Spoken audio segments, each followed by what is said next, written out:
We gained about a third of these students back in our FTE counts, and in FY23, another third of the students.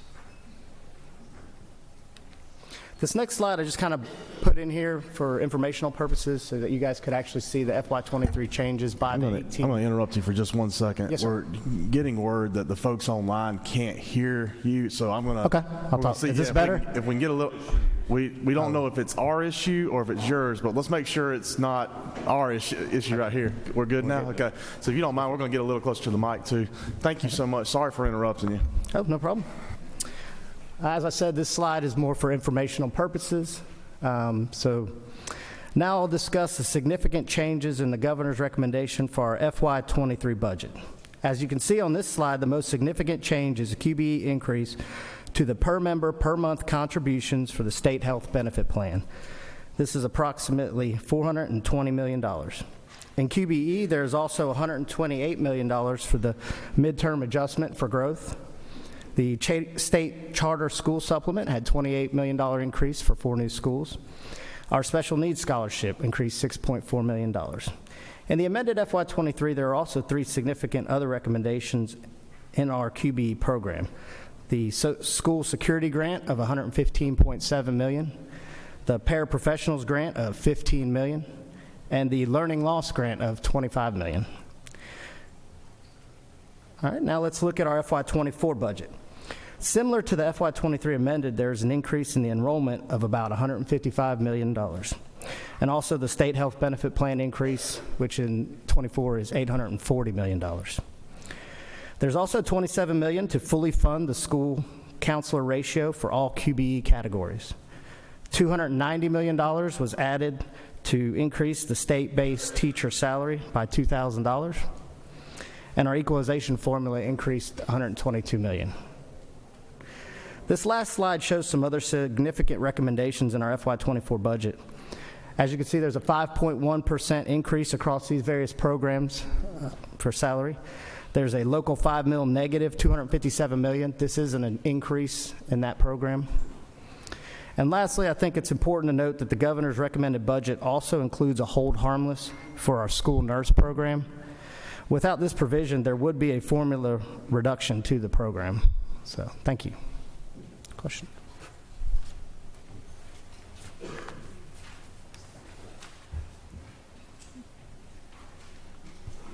Superintendent, you got several questions. The board's lighting up. I didn't know if do y'all have anything else in your presentation or ready to roll? Okay. We'll start here at the front. Looks like Senator Hickman. Thank you, sir. My only question is on the security grant, the $100-something million. Is there any guidelines on how that's going to be administered and what kind of qualifications schools got to have in order to meet that? I mean, are we just talking about additional police officers around the schools, or are we talking about metal detectors going into schools? Like, you know, I heard on the way in this morning about the young girl stabbed the other girl with a pocket knife here and somewhere around this area. Yeah, are there guidelines at this point on that? Okay. We have been I think it's going to work similar to the last one, but we have not received the guidelines yet from the governor's office. I do know there'll be specific allowable uses. We just haven't actually received what that idea is yet, but we will communicate it once we do.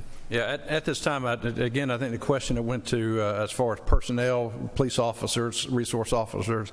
Again, with this is just I think a one-time, so it is not something that extends. So if anything were to happen in that area, again, districts would have to be mindful that they would have to end up taking up that cost past this initial investment. Yeah. Mm-hmm.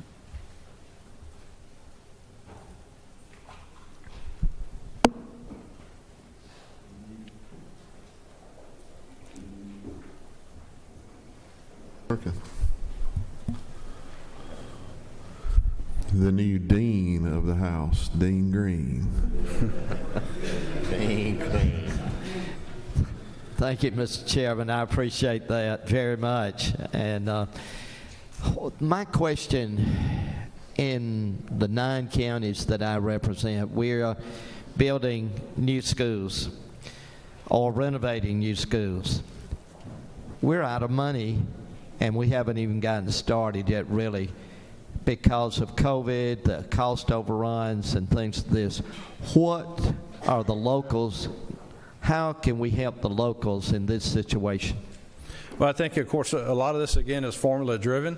You're talking about capital outlay and, planning there. It may look at, some of this, even as I guess handled through local, the sales tax as well, even though there are some restrictions with that. And of course, knowing your district, you have a very poor district, with a lot of these counties, which not a lot of business and industry there. So it does cut into that.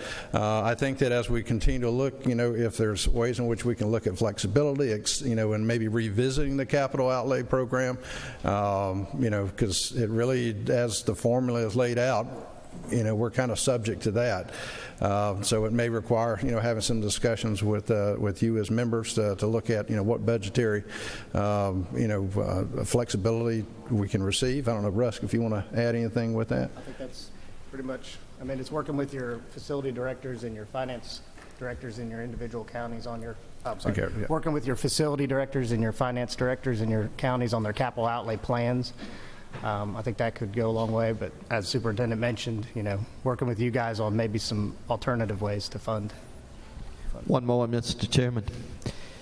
We have cut out of a lot of the in the design already, and we're still short. And so to help these particular counties, we're going to need someone to meet with our groups as they come to the Capitol, and I would hope that we could do that and meet with them and see where we can go, what we can do in the appropriations position too here. Okay, sure. We'll be glad to meet with anyone that comes up, whether it's a collective group, your RESA group. We'll try to extend an invitation and see what we can do to further these discussions. Okay, thank you. Mm-hmm. Chairman Walker, Senator. Thank you, Mr. Chairman. Superintendent, good to see you this morning. Yes, sir. The increase in the state health benefit plan contribution, we talked about this. This was brought up yesterday. I think we're going from $945, $950 a month per employee to $1,580. Is the state fully funding that increase, or is there a local share? That's my first question. And then the follow-up is, you're talking about $840 million. That's not too far from $1 billion. How is this sustainable, and what are we doing to address this? That's just a shocking figure. Yeah. Okay. That's it, Russ. Yeah, I think, honestly, I think that's more of a question for the state health. They don't let me see their books, but they have, when we found out about that, the 1540, I believe, is just for the certified teachers in the programs, and then across the other various programs, we really haven't been given any guidelines as to what that means as far as the future, or the, how that's going to be, how the investment's going to be need to made to continue the services we get. So I would have to defer to them. So the first part of my question, is there a local share in addition to that 840, or is that? No, I believe the 1580 covers the employer share for those employees that are under that classification. Can I follow up, Mr. Chairman? So is there a cost to the locals on the non-certified? Is it going to 1580 also? Those are questions that we have not been given answers. That's a very good question. We've actually internally asked the same question, and we'll be reaching out to the governor's office and the state health benefit plan to find out for our districts. Okay, thank you. Yes, sir. But again, to answer the question, it potentially could have an impact on the local district. Yeah. Chairman Perkle. Thank you, Mr. Chairman. Superintendent, this is a question I probably should know, and I apologize. I'm right beside you here. Okay, right. Yeah. I probably should know, but it jumps out: curriculum development. The fiscal year 21 was $8.5 million. Expended in 22 was $33.6 million, 25 million more, and then it goes back in the 24 budget of 9.5. I can't recall why the expenditures for curriculum development was so much more. It just seems to be an outlier. Yeah, I think, Russ, you want the curriculum? Yeah, I'm looking into it. Yeah, I'm trying to think now. What some of this, I think that as we looked at, we had 2 programs, especially we're looking at English language arts, and also with math standards. So I know there was some adjustment of that. Some of that came from the ESSER money, and I don't know that it reflects that. Russ. I probably should have asked this before the thing, and we can speak offline on that. Yeah, I think that would be, let us do some research and we'll get back to you. I know there's some additional line items that were in there, but I want to go back and break it down for you. Yes, sir.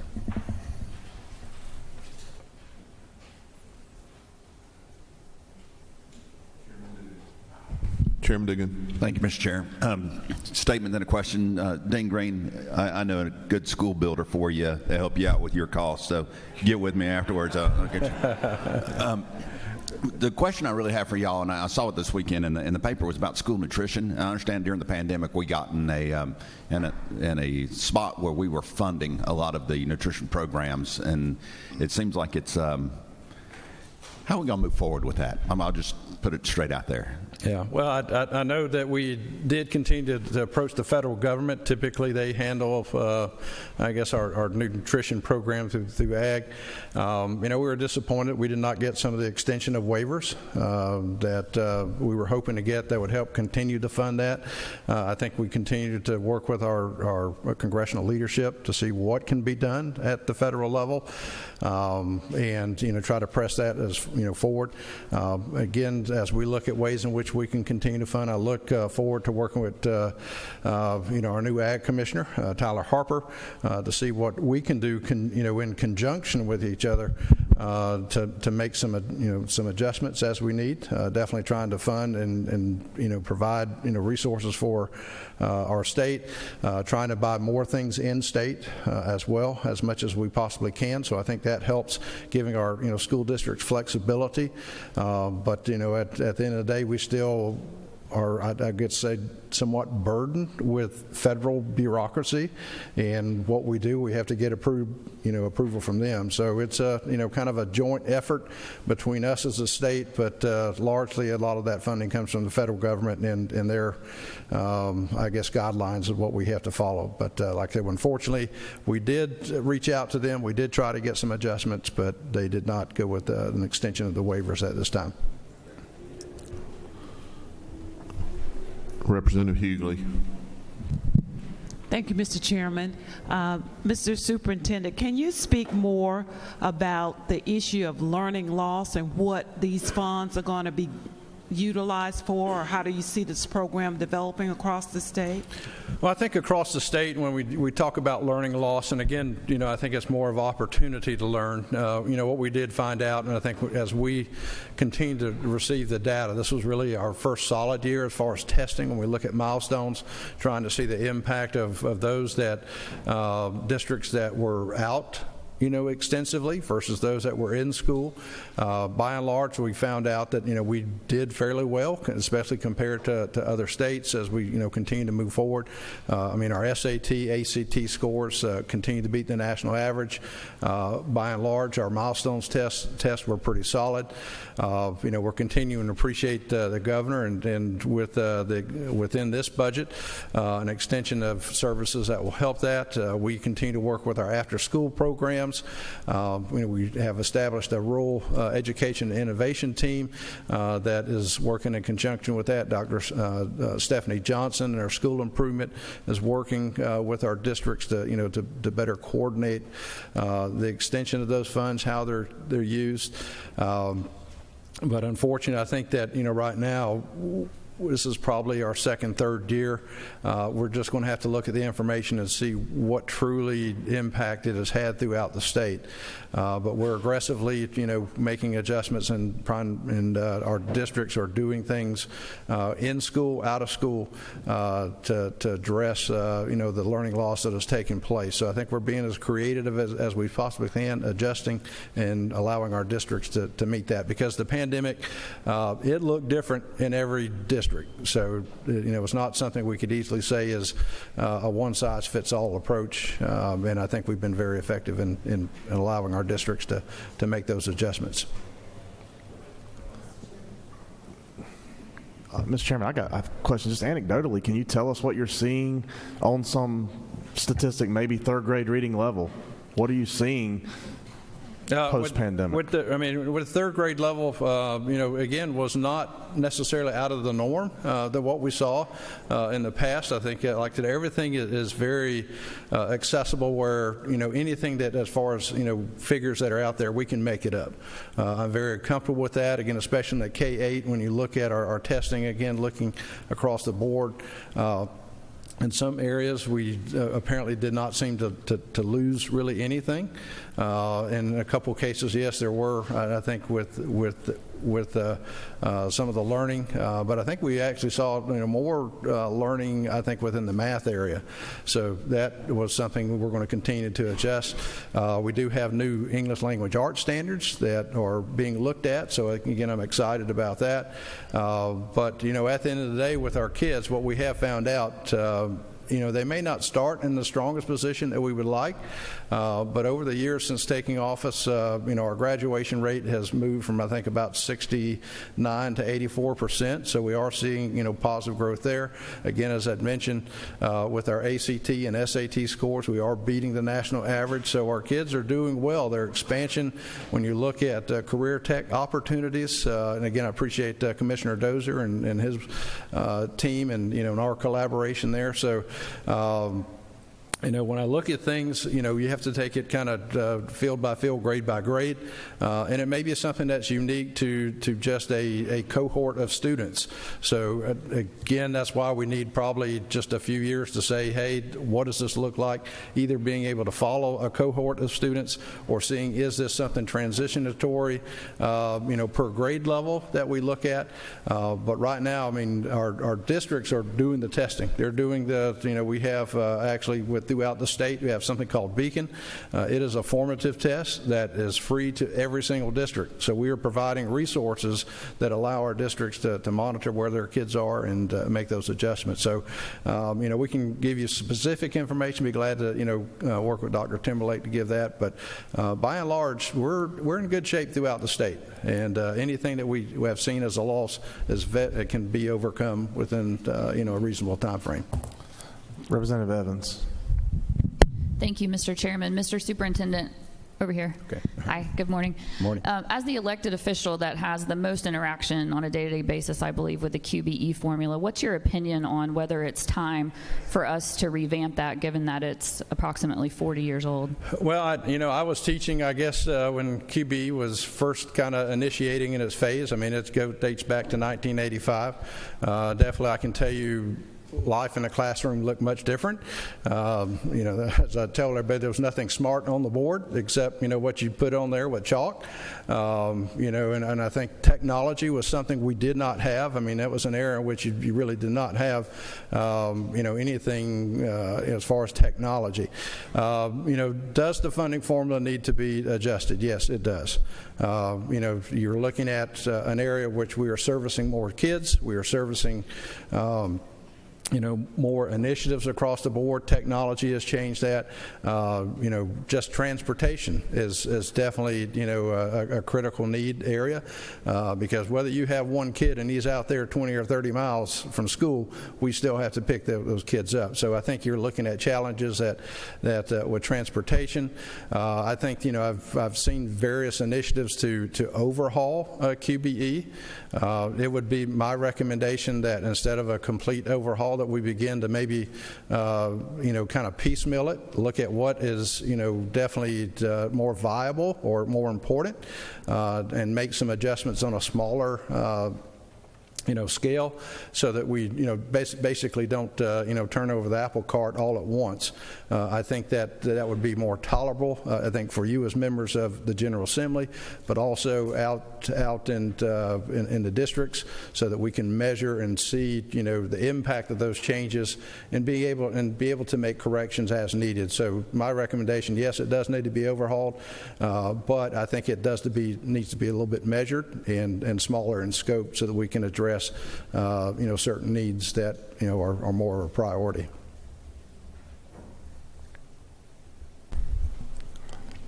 Chairman Irwin. Thank you, Mr. Chairman. First of all, Chairman Dugan, you beat me to the punch. Dean, I happen to know a good contractor too, and they'd be willing to work with you also down there. Superintendent, first of all, thank you. Thank you for the effort, what you and your staff does every day for the children in this state. Could we back up one slide that you have there for a moment? And it might be on the previous slide. I want to talk about the counseling and any direction that you have from I believe it was 28 or 27 million up there. There it is for the school counselors. How can that money be used by the schools? Are you going to lower the number of students that a counselor will oversee, or are the schools allowed to use this in the fashion that they fit their systems? Well, I think that we're definitely in discussion with what is the intent of the governor of how this is going to be used or should use. I know with some things that we've had some discussions of looking at should it be career counseling, doing some things, especially the high school and maybe the latter part of middle school, of looking at thinking about that prep. That definitely is an area of need. Definitely, as we can look at trying to reduce the number of or our ratio as counselors to students.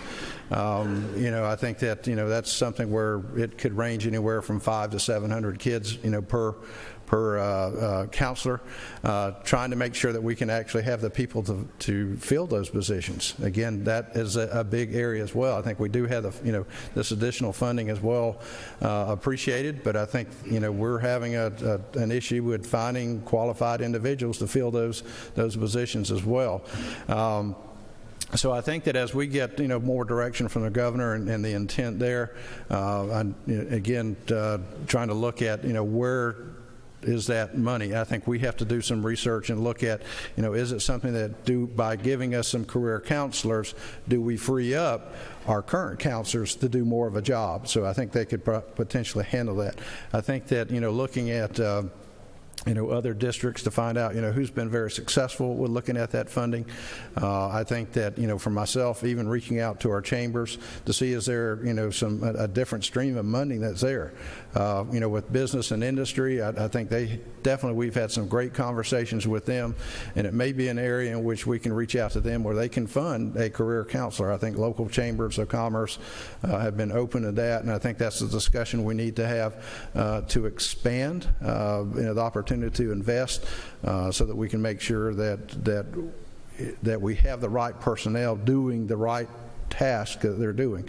But that being said, definitely I think trying to reduce our ratio has to be a top priority because again, when you're looking at one person per 500 to 700 kids, and typically what you find out, a lot of your counselors, especially in school districts, they're probably over your testing, and they have that other duties as assigned. So we've got to look at and have conversations with our local districts to see, are we, misusing or misappropriating their time as well. Commissioner, thank you for your presentation. We've exhausted the time. We're going to try to squeeze two more in here who've been on the board the entire time. Sure. So if you don't mind, I'm asking them to ask their question directly and you to answer their question directly, and we'll move to the next one. Senator Parent. Thank you, Mr. Chairman. Thank you, Superintendent Woods. Good to see you. Thanks for your work. My question is about the program that we started working on within the last several years about dyslexia screening and a focus on education for dyslexic students and others with learning literacy learning difficulties. Where are we with that, and what are the numbers reflected in this budget as compared to last year's budget? Again, with where we are with that, we actually have passed a board rule and policy on that, so we have that initiative, and we're initiating that throughout. We have a lot of guidance. That committee is ongoing, so we continue to meet with that. We are looking at screening. I think that has been the biggest challenge, to make sure that we have something appropriate that is available to each and every district, and it can be funded. Rusk, I don't know if you want to add anything else to that. To my knowledge, there's nothing cut in the dyslexia program. Same funding rolled over. The 23, there was some additional funding for a pilot program, which is still undergoing. So that's funding. But it continues to be a top priority for us, and especially as we look at rolling out new English language arts standards and our focus on reading. Hopefully that will be something that we can take that information and really enhance education and the reading and the literacy level for all kids. Last, and then we have to cut it off. Whip Robertson. Superintendent, I want to thank you for coming up, and I apologize, I was a couple of minutes late. During this past summer, I held a subcommittee hearing through the Senate Retirement Committee, myself and Chairman Larry Walker. And while I'm the first to agree that none of us would be here without a good teacher, I also believe that none of us would be here without dedicated school bus drivers, custodian workers, and food service workers. And I sat in a room and I listened to individuals talk about retiring after 25 and 30 years on the job with no Social Security and receiving $300 a month retirement. So I'm curious, is there a plan in place, or is there a group put together to address this issue? And or do you feel that we're being aggressive enough to address this? Because without these three jobs, teachers don't matter, and our educational system will fall apart. Yes, sir. Well, again, I think that is an ongoing discussion, especially with the teacher retirement system. I think many of some of the many of the support individuals may actually be under the state retirement, if I'm not mistaken with that. And again, looking at what are possibilities or options, I think, trying to have discussions. Is it something that our support personnel can be brought underneath our teacher retirement system? That may be something that we look at just to expand. Is it something looking at the state retirement system, how we look at that? Many of our workers in that area definitely they used to get into this for insurance, and we're talking about insurance now and trying to fund, what does that look like? But I know for us it is definitely, we got to have budgetary talks with you. I think the governor's office to try to address that. For our local districts, what does that mean? Are they having to, supplement? And what is, again, trying to figure out what does that cost as well? But I think that's, again, I wish I could give you more information, hands-on at this time, but it definitely is an issue that we continue to look at. Thank you, Superintendent Woods, for your presentation today. As always, we still had some people that have questions, so that hopefully they can catch you offline, and look forward to hearing more from you. Yep. Thank you very much. And again, if we can be of service, please let us know at any time. Thank you. As Chairman Tillery said, this is Education Morning. So next up is a man known by many titles, but now his title is Chancellor Sonny Perdue. If you could head on up. Come on.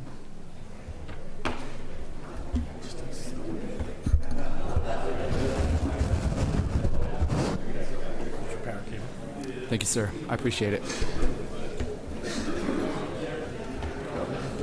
Chancellor Perdue, I hope you're not offended. I think one of the last times you may have come to make a presentation here, everybody stood up and clapped for you, so I hope you're not too offended today. Excellent. Here you go, sir. All right. Highlighter. Excellent. Oh, looks like we have a cursor. That's okay. Okay. There we go. Yeah, there's a button working. Excellent. Thank you for that Chairman Hatchett. I can assure you I fully understand different roles today. Thank you and Chairman Tillery for welcoming me here today. Obviously, having sat where many of you all are today, I want to tell you how much I appreciate and respect the role of the constitutional role of appropriators. And you may not realize it because of all the other press that other bills get, but the two bills that you'll consider in your committee this year are the two most important bills for our state. They actually determine where your priorities are and really how the state moves forward. So based on our recent accomplishments, I would say you all have done extremely well. Georgia is thriving, and I think it's because the policies really appropriated, policies that for which are appropriated the priorities of the state that make a huge difference. So your jobs are important. I fully respect that, and I want to tell you that we look forward to talking about how we can give you a return on investment for the monies that you entrust, the public monies that you entrust to us in the University System of Georgia. Obviously, you all are responsible for the expending, the cost. We're responsible for the return on investment. And this is what we see here. I think those of you who know me, look, we're always looking for continuous improvement. And our mantra that we've got with our university system presidents out here today, while we recognize and acknowledge it, we think we're a very good system in Georgia today. There's always room to be better.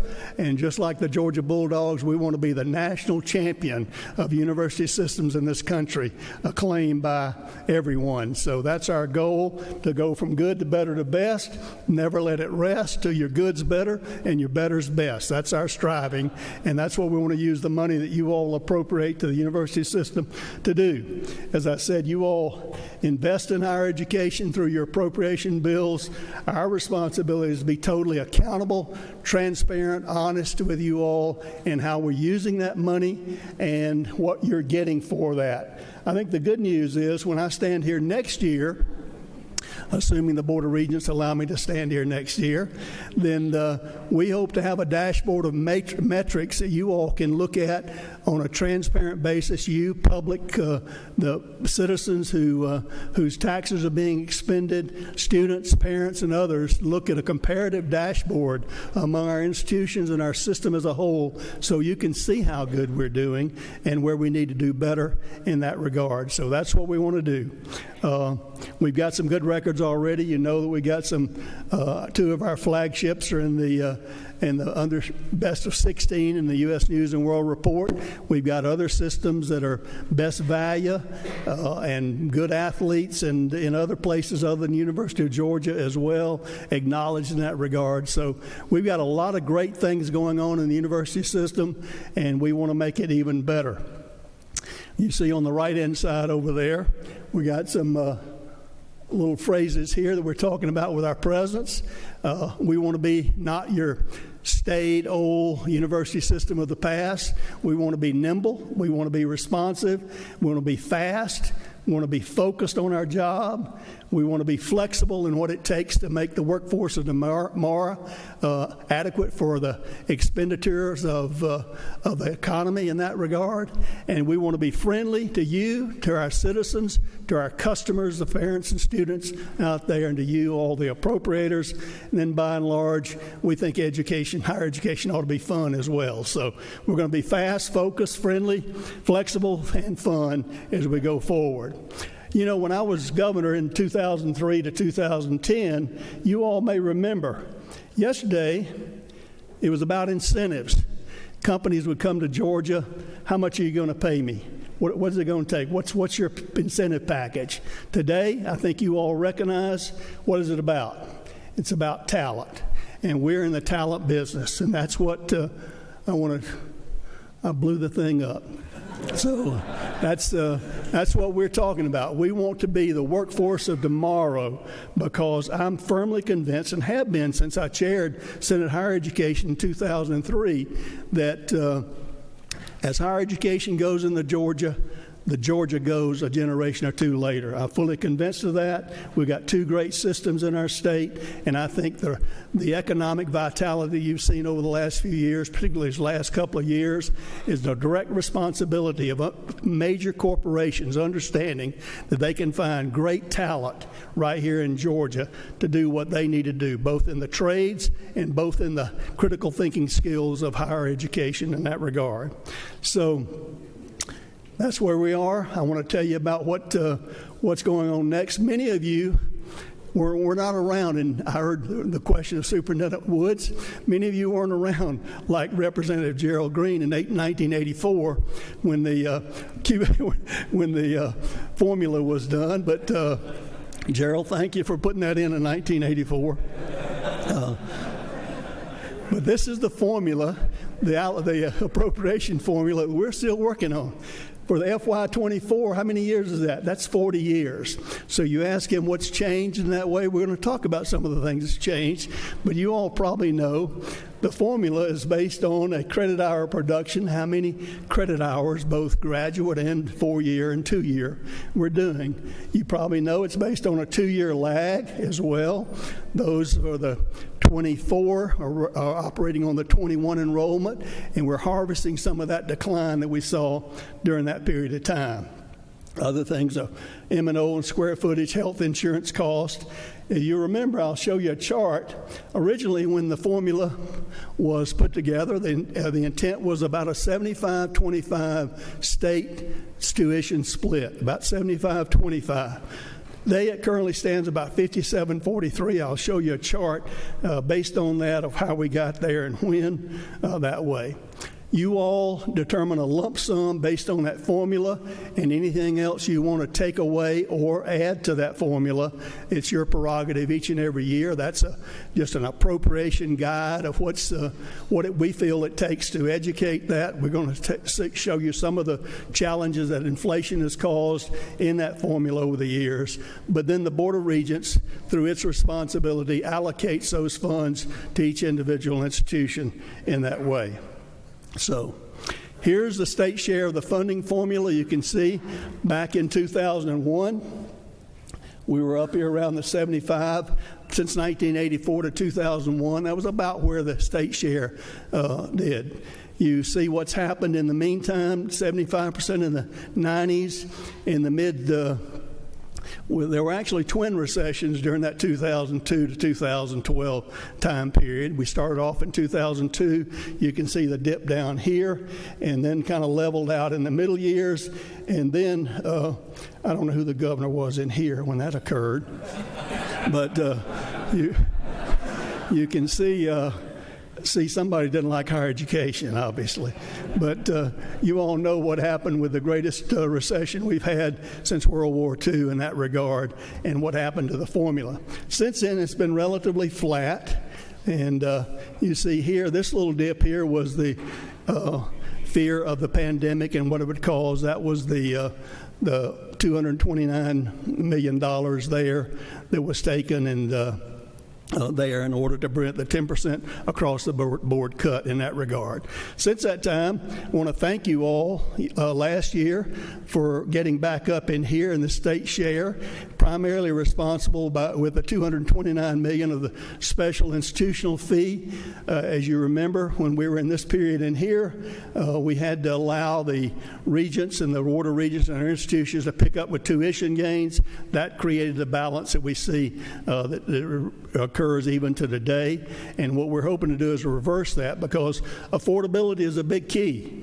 You know what student debt does to the future of students and our economy. So student debt is what we're trying to do to reduce and make our value as affordable as possible in this current environment here. So this is an important number. You need to understand, while this goes up, though, this $229 million you all appropriated last year, thankfully, thank you, went directly to students. In fact, it meant from about $350 to over $1,000 a year for some students in their tuition reduction last year, because of that special institution fee went away, thankfully, to your appropriation. Here again, we're grateful for the $207 million for the $5,000 COLAs last year. Obviously, those went directly to employees, of which we're thankful. I'll show you the scale, the wage scale in a minute, but that went directly to employees, and we're grateful because obviously retention is very challenging in today's environment, and that goes a long way in helping us to retain and recruit people into our university system to go forward. So thank you for both of those. So I heard you ask the question, what's changed? You hear that your constituents ask you all the time, why is college so expensive? What's changed? When I was there, it was like $2.25 per quarter, that kind of thing. You hear those sort of things. It's gotten more expensive than that, no doubt. What's changed? A lot of things have changed, and you all know that. It's insidious, but it adds up. Inflationary pressures over a lot of these. You may recognize the campus of the day is not the campus of your year in that regard, from a safety and security standpoint, both physical and cyber. The technological advances, Wi-Fi, the internet wasn't even there, that way. And you've got those kind of challenges. You see the mental health issues on the campus. We have to provide for those kind of counseling and those kind of things. Obviously, many times our students are not as prepared as those students of 40 years ago, and student support is needed in mentoring, tutoring, and counseling. We got a more diverse student body now. Many of them are not coming as prepared as students of the past in that regard. Now, if you got any student in the higher education area, ask them if they have different student expectations than you. You remember telling them stories about the kind of dorm rooms you lived in and the communal showers down the hall, don't you? You think they want to live there now? No way. Those expectations from students are much different, whether it be dorms, dining, athletics, amenities, or social activities. Just like the football team, to recruit, you got to have the best looking field house, a covered practice field, and all that. Well, our academic students feel the same way. And they are now, it's a buyer's market out there. They're customers now. And we've got to recruit them as customers because there's a lot of competition among our neighboring states for our Georgia students. In fact, one of the things I'm concerned is we actually are experiencing an out-migration of Georgia students to outside the state. That's unconscionable to me. Why would a Georgia student want to go outside of Georgia with 26 great public institutions right here? And we're going to fix that. I'm telling you, we're going to do it. But there is significant competition in that regard. Obviously, just general inflation, you all know. Going to the grocery store, you can't grow with the same day, put it in the same basket and get the same amount of food you got just even last year in that regard. So I'll show you a couple of specific things in that way. USG funding per FTE in $23 in FY $23. You can see back here in 2000 we were about $14.5 per student per FTE in that regard, and now we're about a little under 10 at $98.06 per FTE in that regard. Those are facts. It's not any condemnation. Those are just facts that you all need to consider as you look at funding our university system and what it will take going forward to sustain it in the future. We saw already these kind of decreases in the causes for those here in that way. That's not as I said, not a condemnation. This is just pure facts that you all can make determinations on as we go forward.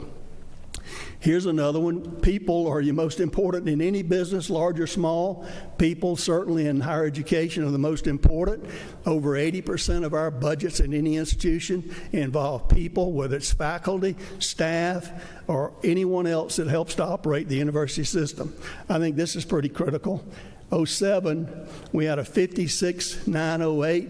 This is the formula earnings that we make, the formula, not what they're paid right now, but the formula earnings that you all get to base your formula on.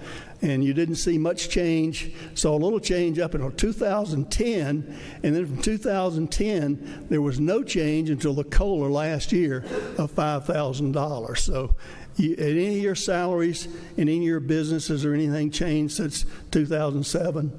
I would think so. In fact, the last couple of years, we've seen extreme changes with wage pressure everywhere, both from lower end up to the upper end as well. So this is what the formula is based on that way. So just the facts that you need to know where the formula is coming from and what drives it in that regard. The formula salary factors there. So here's another one. Your utility bill, your grocery bill, all those things. Are you paying any more? Now, our institutions are paying more. Some of our utilities are up 20 to 30% over last year. Your M&O budget formula is based on this line here. There, based on some federal funding, last year it went up to about $7.86 per square foot in that regard. This is our expenditure line. That's the cost line there. And I think right in here is where we would settle. You're talking about a different $5 level, $5 difference between what it's costing us and what is formulaically appropriated in that regard. So that's a challenge. That's got to come somewhere. You got to pay the light bill. You got to pay all the other things here. But this is where you're appropriated in the formula that makes a difference. We mentioned to the governor and that $1 increase here. Not talking about $5, but $1 increase in M&O rate would generate about $44 million for the university system.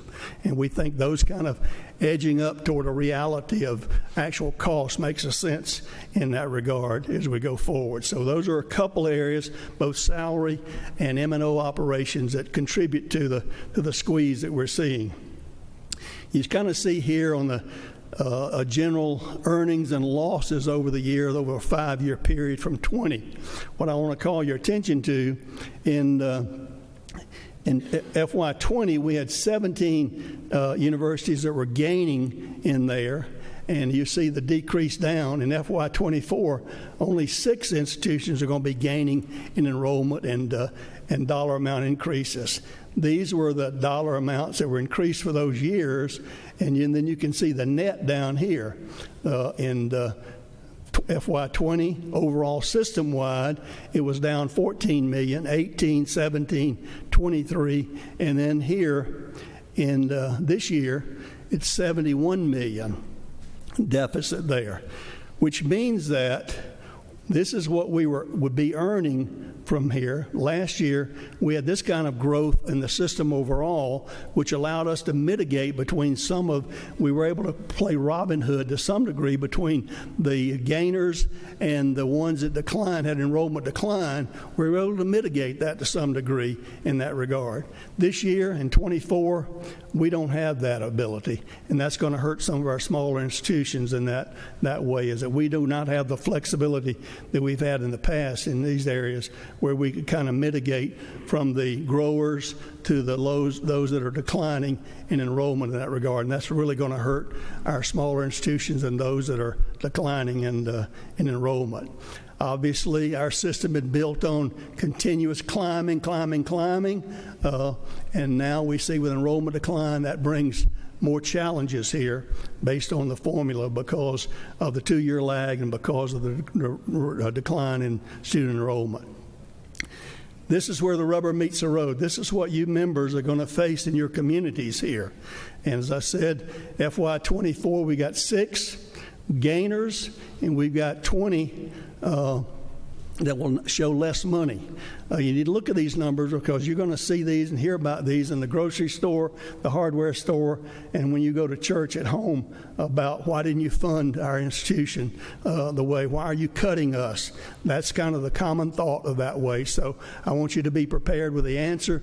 These are earned funds that way, and I want to tell you, our institutions are doing a great job making do. They are making it work. As you probably know, I've had a little bit of experience in these kind of red numbers. In 2003 to 2011, I presented 5 budgets to the Appropriations Committee that had less money, literally less money than the year before.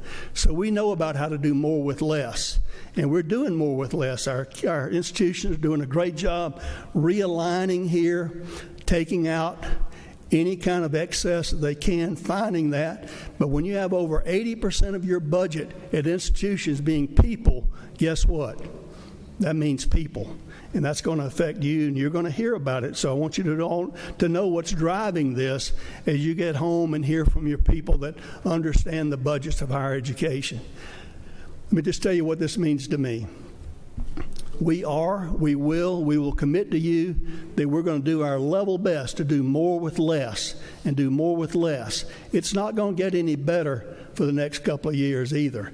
This is not just going to turn and pivot like maybe a state budget in 2011, 2012. It's not going to just be back up. This demographic cliff that we're facing is serious, and it's going to be with us. That's why it's important for these institutions to realign both personnel, both programs, and everything that is causing expenditure. We're looking at every line item at every institution to squeeze everything we can out of it to make sure we still maintain the value of the best academic system in the country in that regard. But this is the reality here, and I wanted you to be honest and transparent with you about what it is. It's not something we like, but it's something that I believe can make us better as we eventually come out of this, as we work with you all on looking at different formulaic factors and those kind of things. I think, again, you can do more with less for a long time until you do less with less. And that's the challenge that we have here in determining where that point is as we go forward. So, Mr. Chairman, that's the operational part of it. We've got the capital part I'll take a few minutes on and then be happy to answer any questions that you all and your members have regarding that. Thank you, Chancellor. If you would, we could go ahead and take some questions now if you want to do that. Or you want to go ahead? Yeah, if you could just be expeditious about the running through the 23 and 24, if you don't mind. We have a lit up board already. I'm sorry? We have a lot of questions already lit up, so if you don't mind, we're going to be a little expeditious about running through this. Thank you. I need to talk to you about this. Our main ask this year is obviously the electronic medical record ask. The governor has supported. We anticipate it's going to cost $115 million. The University of Augusta and AUHS, Medical College of Georgia, is kicking in $10 million there. We're requesting $105 million. This is a modern. Part of medical education has to do with a classroom, anatomy, pharmacology, toxicology, all those kind of things. But the real practice of medicine has to deal with in a practice environment. And obviously we are looking, we do medical education extremely well. We don't operate hospitals very well. So we're looking for a partnership where our physicians in Georgia can experience a modern hospital environment that will help health all across the state. That's why we're seeking a partnership with WellStar that would enhance both the opportunity here that we have across the state for better health care, better education of our physicians operating in a modern environment with a modern electronic medical record system where they will be prepared to go out into the workplace. You know that you just don't see one doctor this day. If you go to the hospital, you see a hospitalist. We depend on these electronic medical records for better health care, better coordination, better communication, and in the hospital sense, a better revenue cycle. I know many of you addressed years past these surprise medical bills that you see 6 or 8 or 9 months after that people don't like to get. None of us do. This old, antiquated medical record is part of that because by the time they get it all together, sometimes it's 6 to 9 months before they get the final billing out. This will help that in that regard, make a better health care, make better docs for our state in order to stay here and have an ability to practice in that way. So that's critical in that way, and I appreciate your attention to that as well. We appreciate, again, the $2,000 cost of living there. We see this is the enrollment growth that we talked about there. M&O growth of square footage is that way. You all know about health care with the state health benefit plan. Ours grows as well. We're pretty proud of that number, honestly, comparatively speaking. Let me just tell you about this, though. The COLAs. We got 15,500 people that are not affected under the state-funded part on those COLAs. Now, if you're an employer, it's hard to give one person $5,000 and another one next to them, don't give them a raise. So our institutions have determined that we're going to give everyone the $5,000 raise. Last year, the $5,000 COLA cost about $101 million. This year, the 2,000 will cost about $40 million as we go.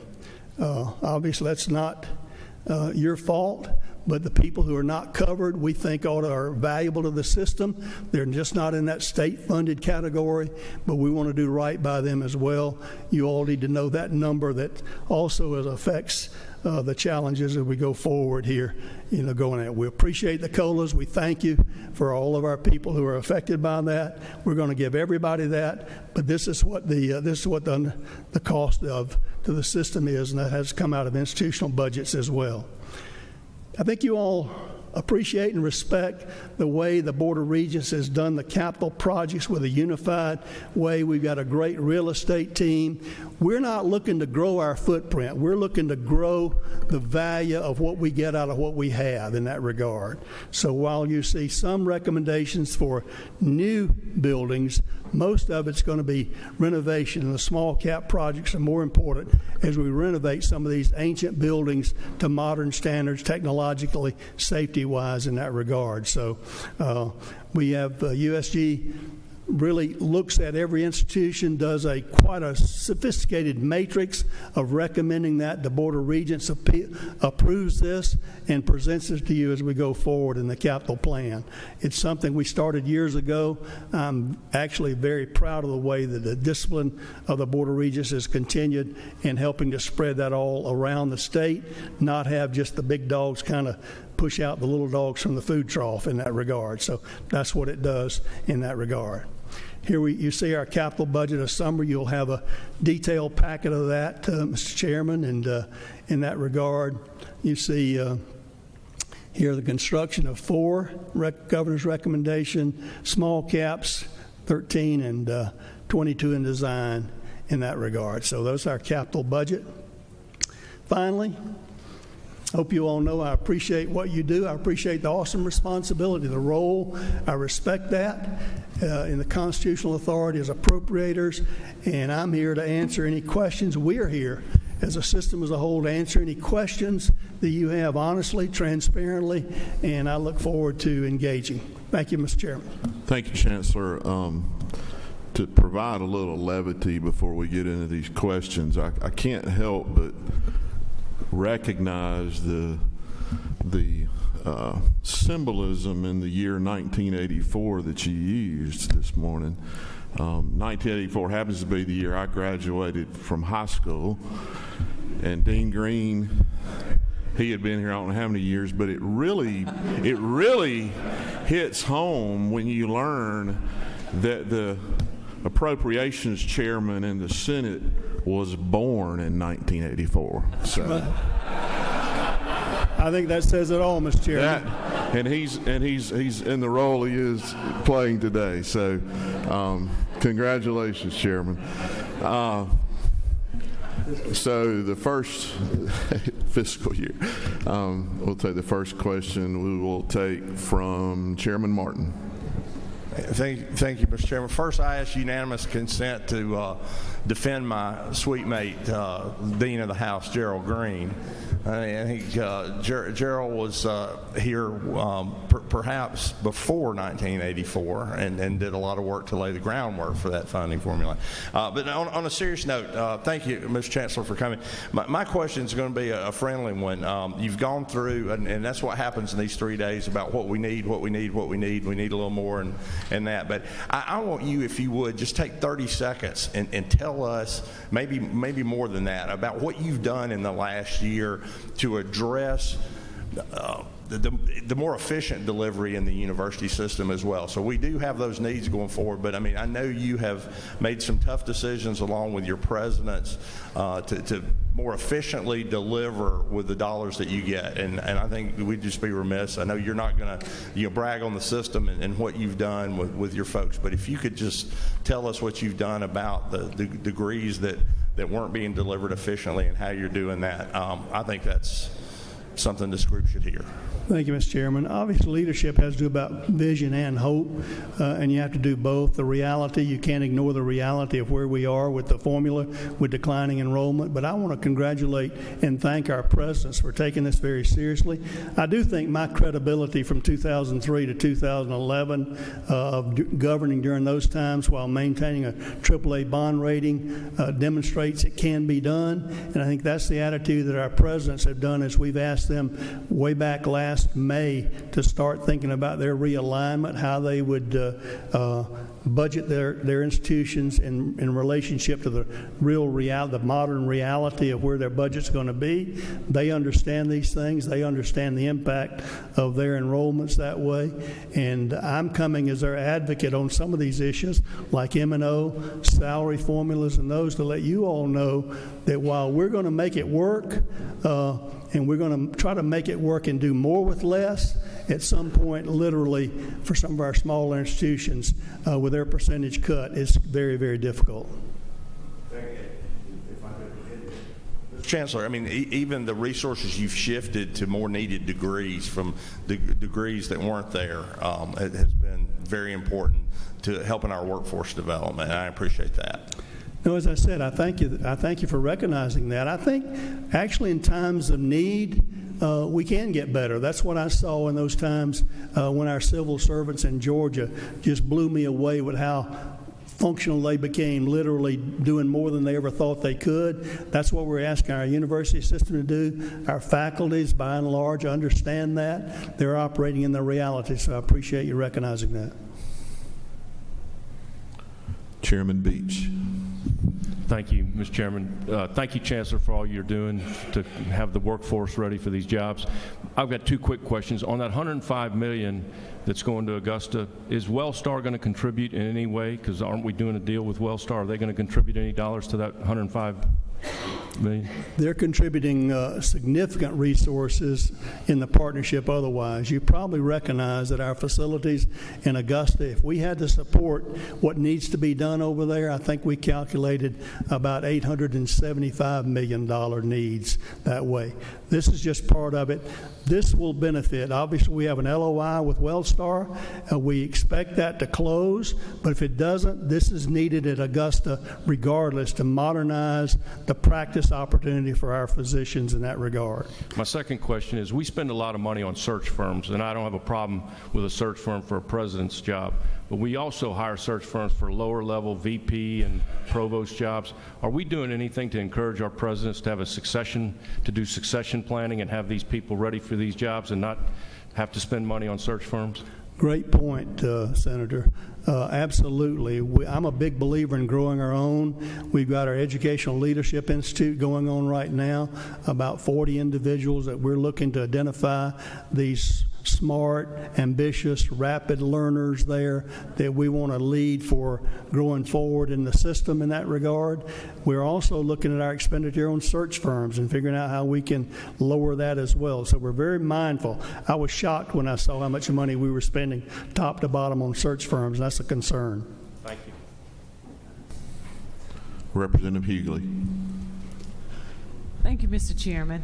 To Mr. Chancellor, good morning. And quickly, can you share with us the data that shows where the students are going, what institutions they're going to, their majors, and if you could share with us why they're going to other states, what majors are enticing them to other states? Sure. And also, the superintendent talked to us about the teacher shortage. Can you speak about our teacher prep programs and what we might need to do to make them more effective? Sure. We're focusing both on teacher needs and nursing needs, which are in dire need in our state on both, trying to beef up those preparation programs in all of our institutions. Obviously, the forensics of why our students are out migrating is a puzzle to me, and we're doing a deep dive on that, interviewing actually focus groups and those types of plans to understand why students would desire to leave the state. If you recall back when the Hope Institute, the Hope Scholarship was first instituted, it had to reverse. It stopped the brain drain that way and created students coming here. With our flagships, obviously, we have the same challenge with a lot of out-of-state applications into Georgia Tech and the University of Georgia. Always a challenge with admissions that you all get a lot of calls about qualified students not being admitted.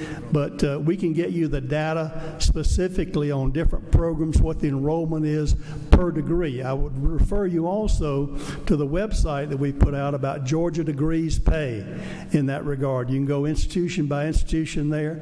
It's Georgia Degrees Pay, and it's a great website for students, for parents, about what it actually costs to go to an institution. It's the beginning step in that accountability phrase that I talked with dashboards about that. We'll have a much more robust display of dashboards next year that are available to you and your constituents, where you can not have to ask us those questions. You can go and see that, and then when you see something doesn't look right, then you can ask us the questions.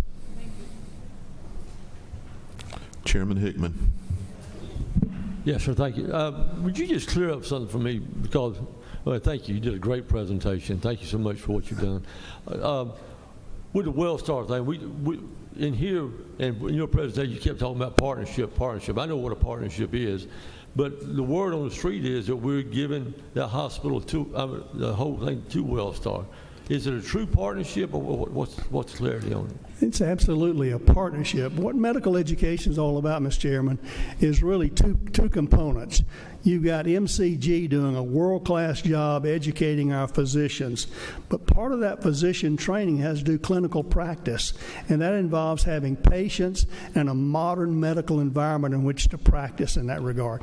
That's the part that WellStar does. It's going to be WellStar MCG Health in that regard, a true partnership where MCG does the front end of physician education, hopefully. Also, the partnership is needed because physicians are likely to stay where they have residencies. And if we have more residencies in the state, which WellStar is committed to provide all across the state, we think we'll be able to retain more of our physicians across the state, both rural, suburban, and urban areas here. So it's absolutely a true partnership. As you and I both know, you can't really control the word on the street.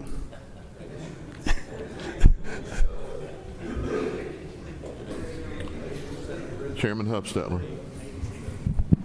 Thank you for being here today and giving us this information. I assume the system they're going to is Epic. Is that Yes, correct? yes, from Cerner to Epic, correct. Which is a really good system. Will you be giving us, I guess, and maybe in the committee process, some details of where all that will cover and sort of a... We'll give you more than you want to know. Okay.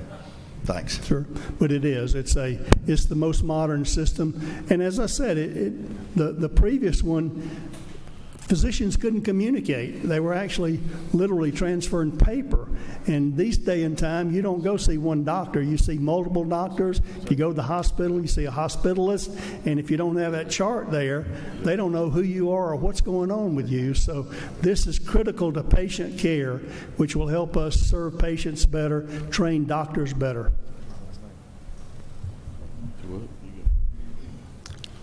Representative Mitchell.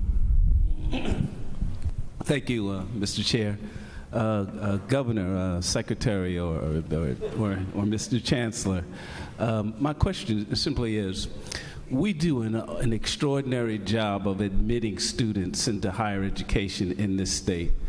What we don't do as good a job, and it has a budgetary impact, is retain students. As a matter of fact, there's some other states that their formula for funding higher education not only includes how many are admitted, how many students are on the roll, but how many of them are making satisfactory progress towards a degree, how many they retain. And I'd love to hear your thoughts on that. Absolutely. That's a very accountable metric, and obviously the credit hours that are earned every year depends on not only new enrollments, but retained enrollments. These presidents understand that, and we're laser focused on retention for student success, because if students don't complete their degree, then they're out here in the Netherlands, maybe their financial aid is blown up, and they don't have any choice to get back in that regard. So we're focused on, I think Georgia State's a great example from student success of continuing through that. So that's a laser focus on it. Regarding the formula, on performance-based formula, that's another topic. If you want to talk about that sometime, we'd be happy to talk about that as well. Chancellor, I'm going to kind of wrap it up here. Thank you so much for being here. Thanks for answering the questions. I do have one point I'd like to ask your team to get us. It's not fair for me to ask it for it today, but yesterday we heard a lot of information about the Georgia Strong and the Georgia Aid program through DCH, and if you guys can get us some information about how that affects the state-owned and state-operated hospitals, that would be, we want to make sure that any move we make doesn't accidentally cause any ripple effects throughout our DISH programs and others, so that would be helpful information. And there was a slide I want to, if you can go back a few slides, it was interesting to me. It was the one on, one more back maybe, two more back maybe, right there. It actually, this caught me that it, just using these numbers, the difference in what it costs and the difference in what we're paying on M&O is that every time we build an extra 100,000 square feet, it actually costs the system about $733,000. And that was an interesting fact and figure to me. So, it does cost more, $7.31 per square foot, if that's if your math is correct. Yeah, doing the difference between those. So thank you for being here. Good. Thank you, Mr. Chairman. And we'll get that information to you. Thank you all very much. Appreciate what you do. Thank you.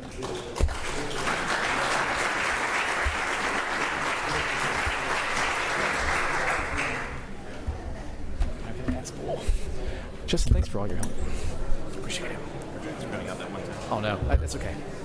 Small potatoes. Was it this one or the one underneath it? Yes, okay. I'm slowing you down. I apologize.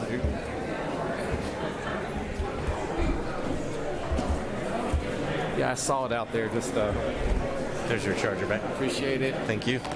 I was worried for you. I saw it spinning. And I was like, yeah.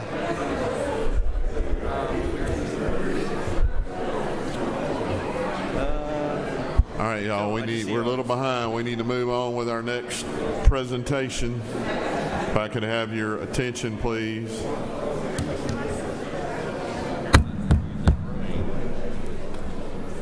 All right, thank you. Next up is our Commissioner of the Technical College System of Georgia, Commissioner Greg Dozier. Glad to have you this morning. Good morning, sir, and thank you guys for the opportunity to present.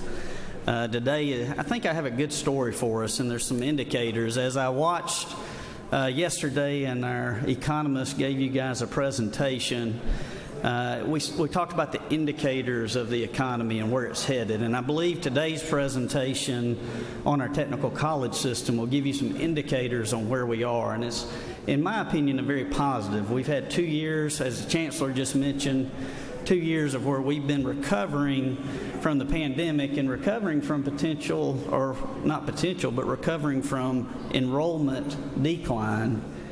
We still are going to see in today's presentation a decline for last year, but I have some positive news about the fall enrollment. So I'll talk today a lot about. Excuse me, Commissioner. Representative Mitchell, your flashlight is on and it's about to blind me back there. Somebody's is. Thank you. Sorry about that.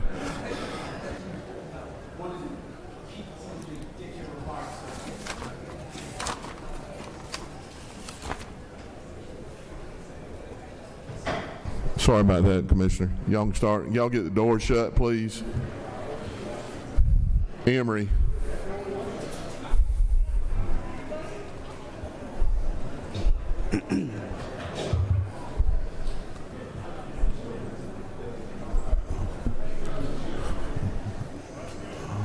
Thank you.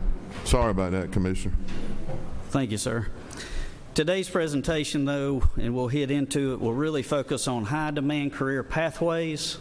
I will weave into the update on where we are today with several initiatives that you guys and the governor funded and supported this past session, and then we'll end on the budget for this year. So as we look at that, we're very, very focused on what our purpose is, and that is workforce development.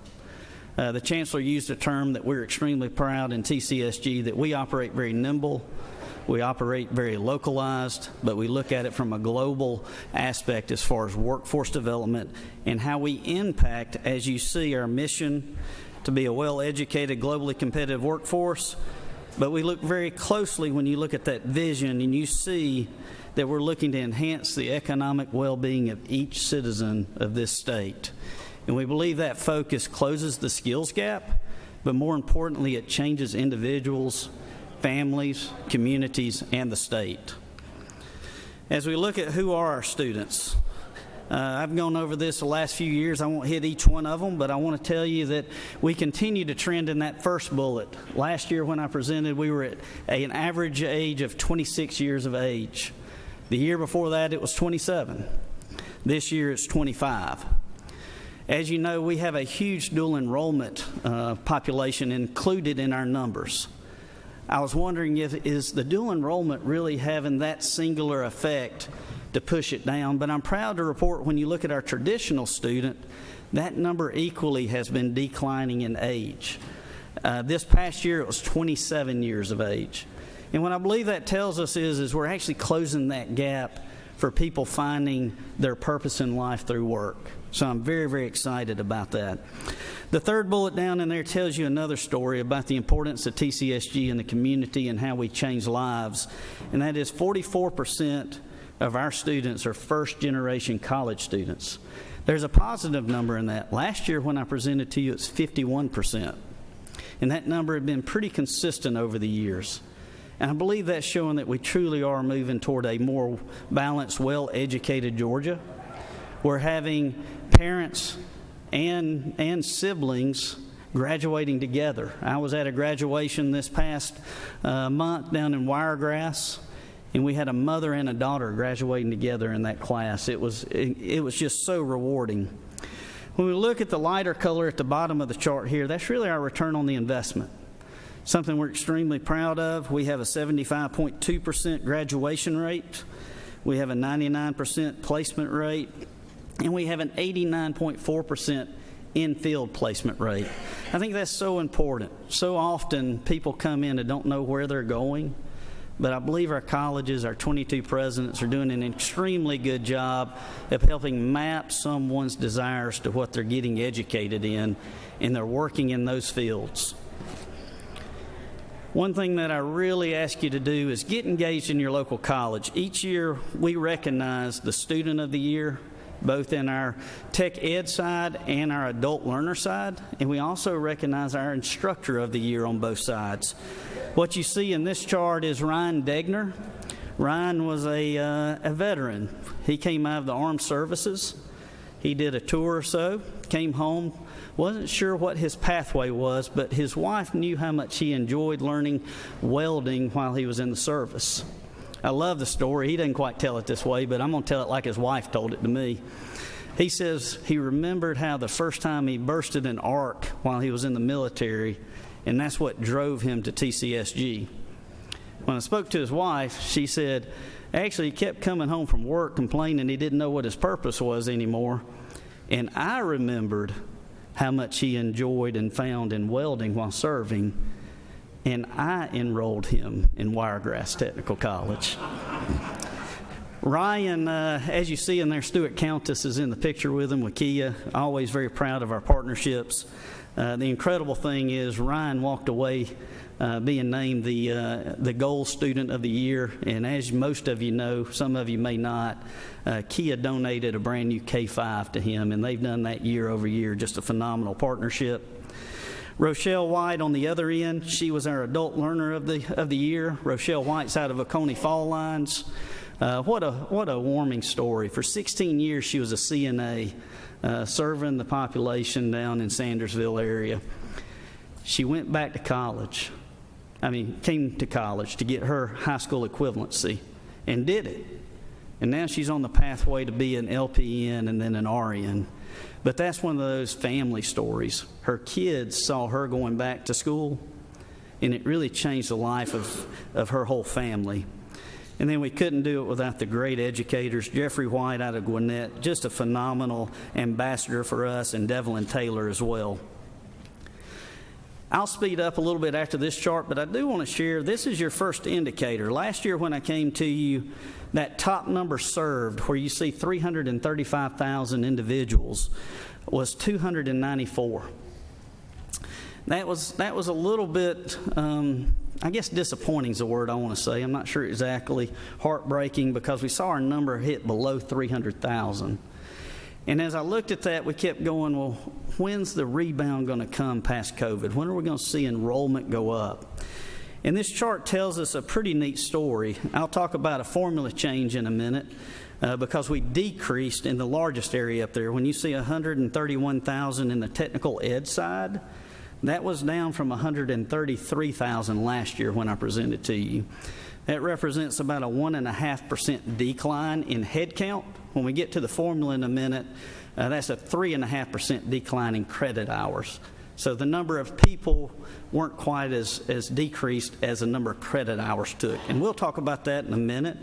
But the positive story in here is when I look at the other areas. Quick Start increased 64% in who we served. I'll talk about Quick Start in a minute. Adult Education increased 25% on those we were serving seeking a high school equivalency. Workforce Development was fairly flat. Economic Development, though, was up 17.5%. And I want to talk about economic development a little more. What that really means is that's customized training that we're doing in the community for our industry partners. Right now on this current pathway, next year I'm going to be standing before you, and that's going to be a huge number, because we're up 300% right now over these numbers that you're seeing. If that trend continues, I'm going to have a great story in that area of customized training. What that tells me is the need of workforce. I don't know if y'all have heard it. There's a bunch of folks that need folks working, right? Our employers have really partnered immensely with the technical college system, and they're investing in our populations across the state and doing it on the non-credit side and the credit side, but we're seeing it in that quick approach to get skills and get them into the workforce, and that's where this area is really robustly growing.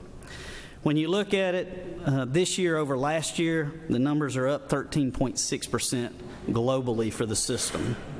Like I said, in a minute, we'll spend most of our time on that light blue area, the largest area, because most of the state budget is the funding in that area. So that's where we'll spend some time talking about our formula shortly.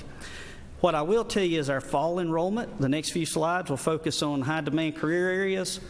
We're slightly up. We're up 2% for our fall enrollment over fall last year.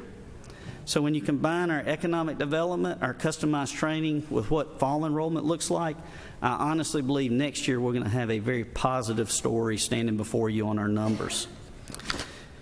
I'll go ahead and tell you before I get there, I said it was 2% up on the technical ed side, the light blue. If you dive into it deeper, the high demand career paths, the career paths that we all want to see because they're good wage earners, there's so many jobs out there, our employers need it, is up 6% in enrollment fall over fall. And so very, very positive story there.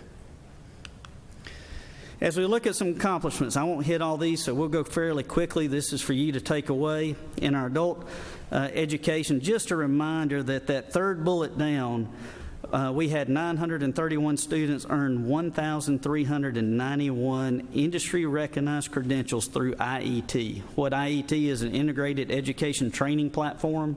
That means that our adult learners are not just getting a high school equivalency, but they're walking away knowing how to weld. I might be like the chancellor. I might have broke it. There we go. So what we found through studies was a high school equivalency alone was not changing the outcome of our adult learners. They were getting it and continuing to do the same job they were doing. But with an IET, a skill, we were seeing a change in that lifestyle. Also, thanks to you guys, this year the HOPE HSE, the High School Equivalency Grant, covers all the exam costs. So we believe that's going to help us on the HiSET testing, the GED testing, and obviously as we move through Career Plus, there's not testing there, but it helps them as well as far as navigating. Economic development, I've already mentioned that. 26% growth in our training hours from 21, right now 300% in this current fall cohort. Quick Start. One thing I want to say is Quick Start has jumped. You guys have heard all the announcements. Our Quick Start training team is just, they're working their tails off. But the fourth bullet down I thought was really, really interesting. 60% of the projects we're working with Quick Start are outside the metro Atlanta area, and it represents 85% of all of those we're training.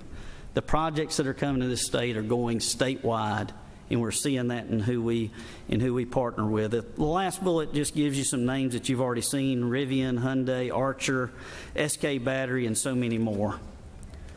As we look at workforce, apprenticeships. Thank you, thank you, thank you. Last year, this assembly gave us $1.275 million, and we'll talk about it in a minute. I have a chart on it, to actually state fund some apprenticeships. That went along with a small grant that we got from the federal government, and then the governor gave us a $4.2 million grant. We have a great story in this state on apprenticeships, and that's going to make a difference. Technical education, we launched, thank you, for $4.7 million last year for the Dual Achieve program. Just to remind you what that is the opportunity for TCSG to implement 5 pilot high schools. Those 5 pilot high schools have been opened. They're at Central, Atlanta, Chat Tech, Athens, and Albany. We have already seen success. Central Tech has already graduated 2 individuals with their high school diploma. You see in the picture down here on the far left, Armani Robertson. Armani was our first graduate. Armani was struggling with where to live. He was trying to figure out how to survive. He was not looking to finish high school. This opportunity not only gave him the chance to graduate this year, but it landed him a job. Dr. Ivan Allen down at Central Tech now has Armani working on Central Tech's campus. That is a great success and something you're going to continue to see. Just a reminder, we hope to serve over 200 individuals through this at each campus.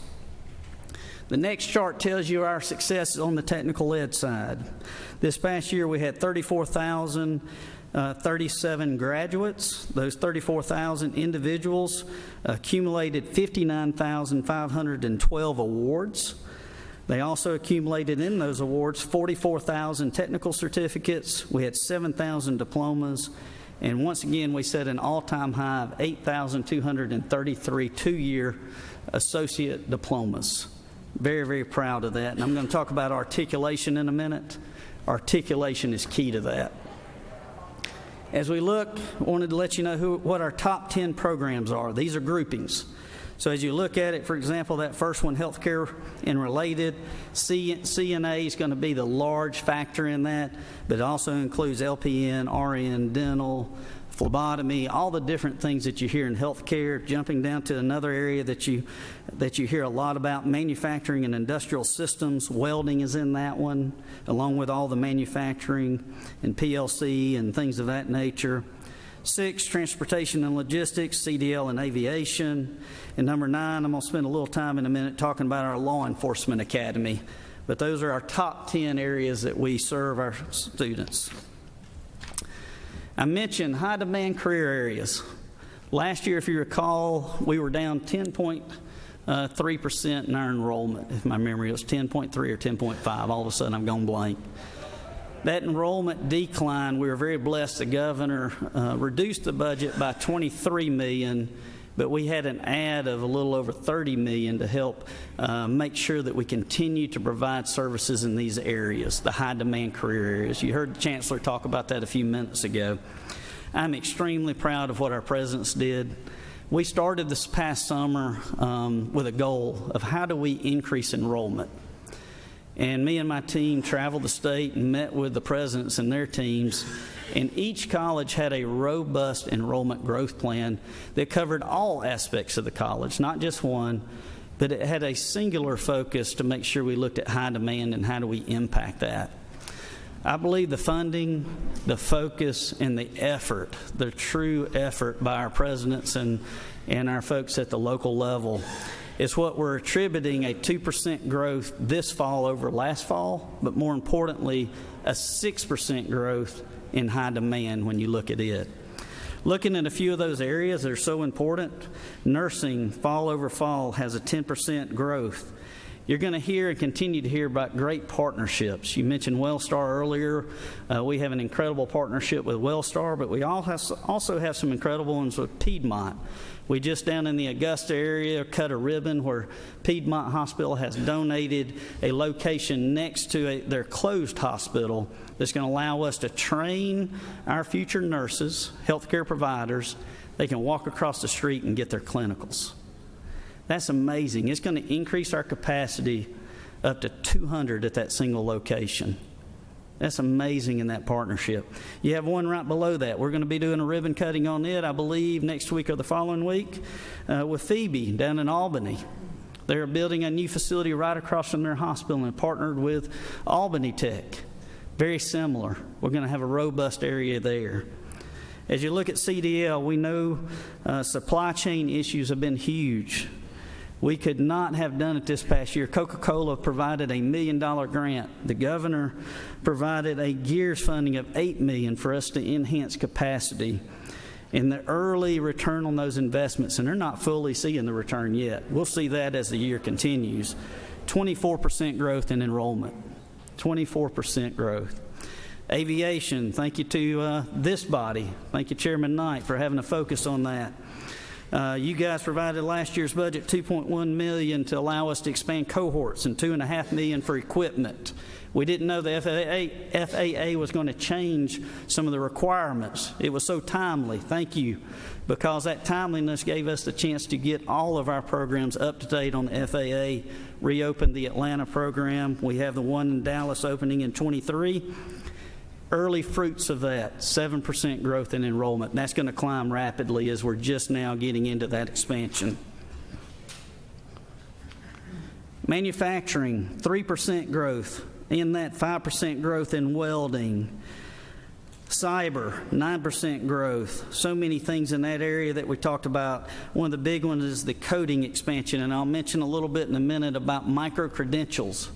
We really believe micro-credentials is a collision of that non-credit area with the credit area, speeding up the ability to get folks to work with a credential that's validating.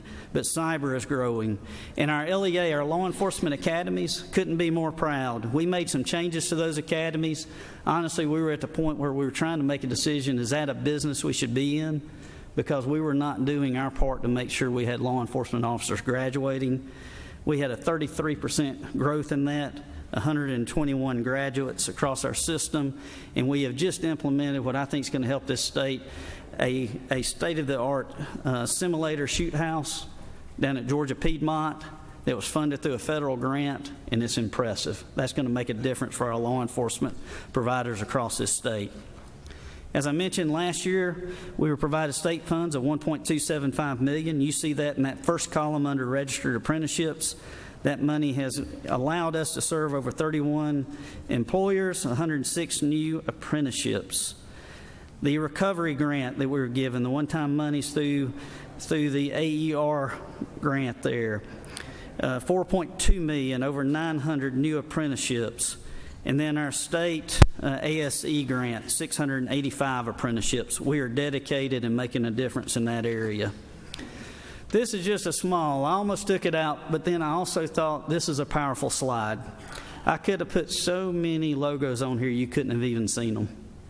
So many. So I was really nervous. I'm going to have some industry partners go, why didn't mine get up there? I'm going to blame it on the staff. Don't we do that all the time? No, I'm just kidding. There's some real neat stories on here, and I'm not going to point them all out, but I want to point out one just because it probably you're thinking one thing, and I want to tell you how these companies are helping a global look at technical education across the state. Delta, y'all went straight to aviation, didn't you? I did when I saw it. And they are doing an immense job helping us, especially at Atlanta Tech and at the new facility for Chat Tech and Paulding and everywhere else. But Delta's partnered with us to actually help the non-aviation folks in Delta. West Georgia Tech is training all the folks that do anything that has nothing to do with the airplane. All the I'm trying to think, conveyor belts that you see that move luggage and everything else. They had a training deficit in that area, and they came to West Georgia Tech and partnered. That is huge. And I couldn't be more proud that our companies across this state, large and small, look to technical college to actually bring solutions, and that says a lot about our 22 colleges and our presidents. We're at the budget.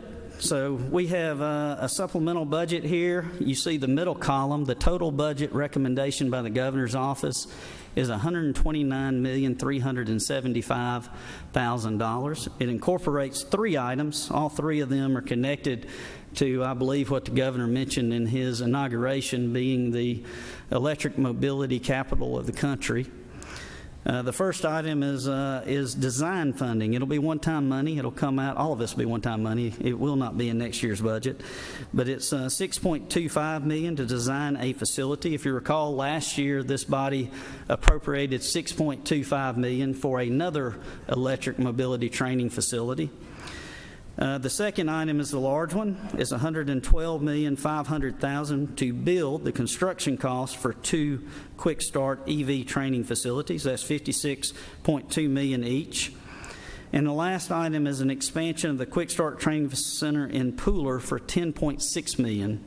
Those items are obviously a training design money and training facility for the Rivian project, the design money, the construction for a facility for the Hyundai project, and then an expansion at the Pooler facility of the $10 million for the suppliers that are coming to that area to provide training. That is that one-time money that's in the supplemental.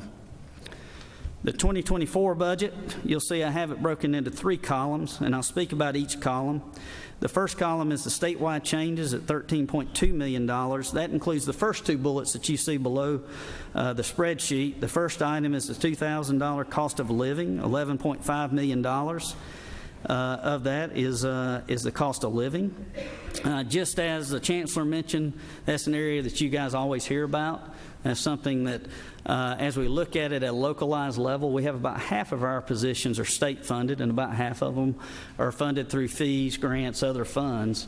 So when you look at it, it's about a 50-50 as far as what our college and your presidents really manage. So when you're out there talking to your colleges, I always say that our colleges operate as close to a private business as I've seen. As you know, I've had the blessing to lead a couple of agencies now.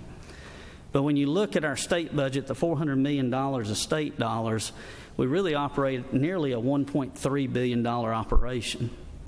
And when you look at that, there's a multitude of funding streams, whether it's fees, whether it's tuition, whether it's grants, whether it's Perkins monies that come down, whether it's the customized training, we're actually providing a service at cost. When you look at that, our presidents really manage all that, but they have to make tough decisions, because this is a huge blessing, but they will be managing that, and as the Chancellor said, you will hear a little about it. But that's what we do each and every year, and we are blessed to have this. The second item in that statewide change is DOAS insurance premiums, Teamworks billing, merit system assessment at $1.6 million. The second column is the formula changes. That formula change is a result of a decline in credit hour enrollment of $8.9 million. Chancellor gave you guys a great overview of the formula. I won't rehash it. We did not get a formula till 2001, so some of y'all might have been around then versus the dean there.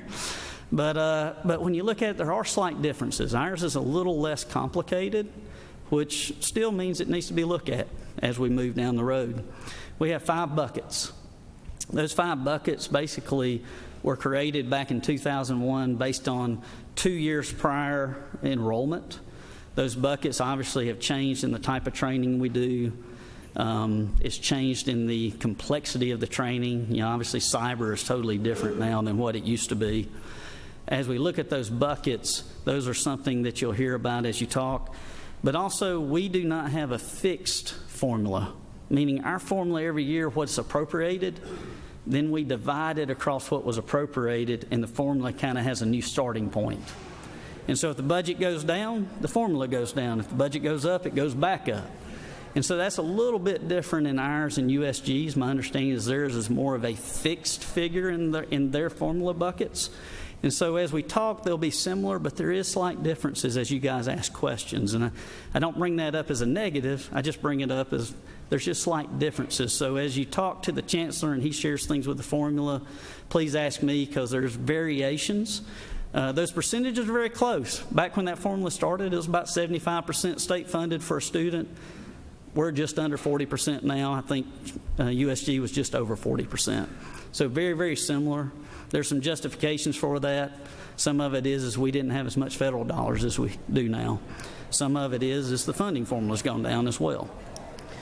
As you look at the other system changes, a lot of these are one-time items. I mentioned it. Last year you funded the design money for one of the Quick Start training facilities. We're removing that one-time money of $6.25 million. The next item is a one-time reduction related to repairs and maintenance fundings for Southeast Georgia Tech at $500,000. The next item is related to the customized recruitment related to employing the new staff at the two electric facilities, Hyundai and Rivian. Last year you appropriated, I believe it was right at $600,000. This is $897,000 that goes along with that recruitment and promise to those two companies as they come in to recruit and bring aboard their staff. The last item is a transfer. This is not new monies. This is a transfer of $250,000. It was in DCA's budget. We've always gotten a grant year after year to serve our veterans. Those monies then go out to, I believe, 5 of our colleges. I don't have those with me, but off the top of my head, I know Savannah, Augusta, those that actually have Central, those that have a lot of our bases, get this money out to actually provide training for veterans that are reentering. Mr. Chairman, we have one more page. Sorry, I was about to forget the capital. Very quickly, we have 3 items in the capital that come out to $35.4 million, $8 million for our equipment refresh, $7.5 million for the final equipment, furniture, fixtures, and equipment for the nursing facility at Central that was a renovation last year, the Purcell Hall at North Georgia Tech that was a renovation last year, the diesel and auto collision facility, that's a new facility in Albany, and a new large campus that was funded at Southern Regional Tech, that's an industrial campus.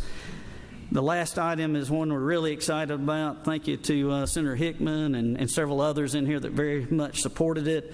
And that's a new facility that's a true partnership at Ogeechee Tech, $19.9 million. It'll be a 37,307 square foot facility. It'll allow us to triple the capacity of our training from 140,000 training hours to 460,000 training hours, and really will play a huge factor as we see the suppliers and others coming into that area. Mr. Chairman, that is our budget. I hope I have questions, and I hope I've done my 22 presidents and my system office justice in sharing our story. Thank you, Commissioner Dozier. I think you've done a pretty good job. We only have 3 questions at this moment. Chairman Parsons. Thank you, Chairman.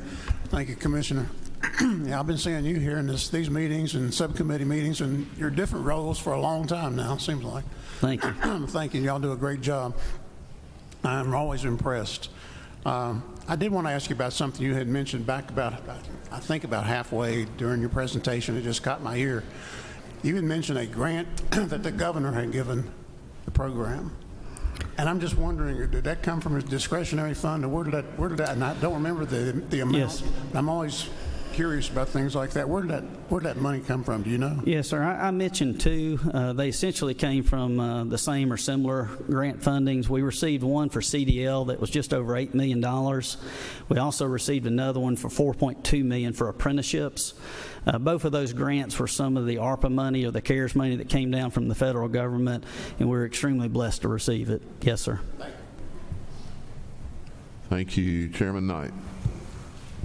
Thank you, Mr. Chairman. And Commissioner, thank you for all you do in the technical colleges around the state. It is so vital to our state, and especially as we focus on these workforce development needs. I know the technical colleges play such a role.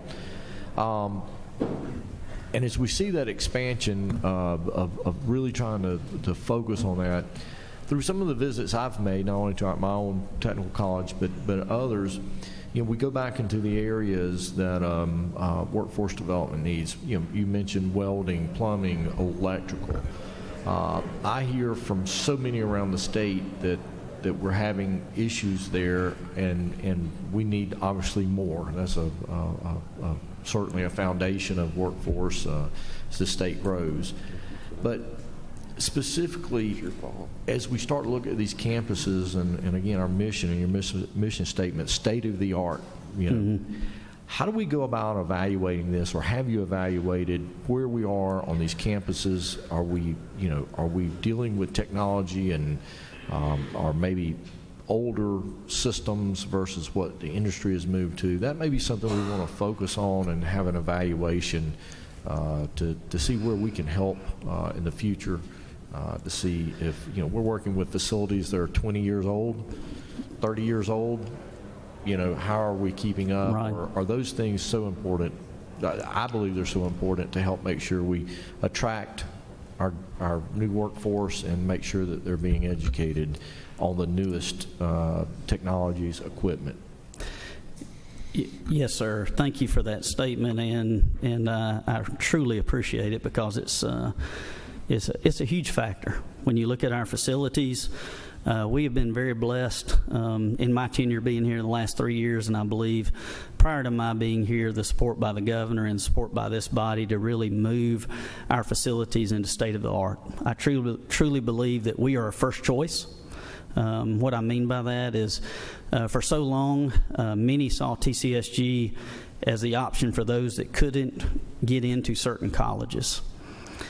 I believe that as we continue to move forward, being a state that brings in businesses, and I think we're seeing this through the partnership with the superintendent and the partnership with the chancellor, we're seeing that we're really focused on career pathways and what is a student and a community needing in that area.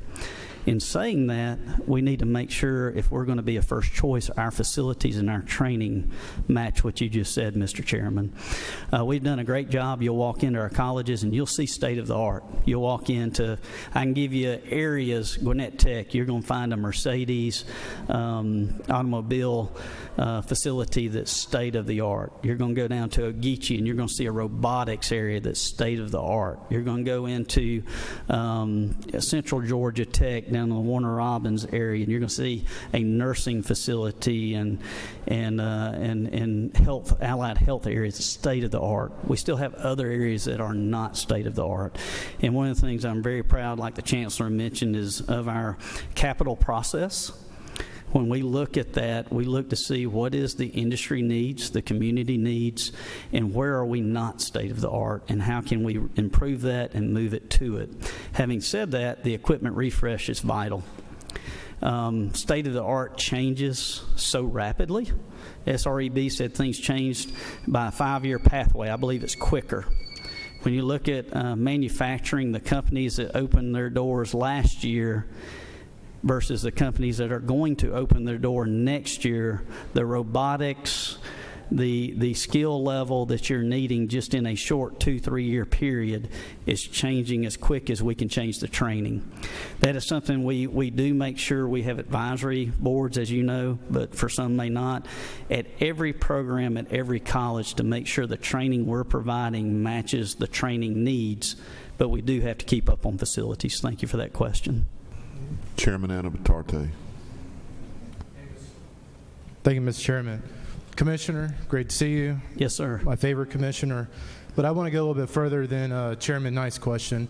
So based on your slides, it appears enrollment continues to go up, but you have a budget reduction. And we're in the midst of workforce challenges. We need truck drivers, welders, cyber coders, everything under the bus that you can think, under the world you could think of to grow this economy. Can you explain to me why we would have a budget reduction in the midst of needing to grow the workforce? And, and I'm not diminishing the priorities of EV or anything, but the port is growing. I know traffic in West Georgia with logistics and everything, we're continue to see the growth. I think we're going to see the growth with the Aviation Academy, being constructed right now in Dallas. Like, can you talk to me about what does the future hold for making sure you have the support to do what we need to do as a state?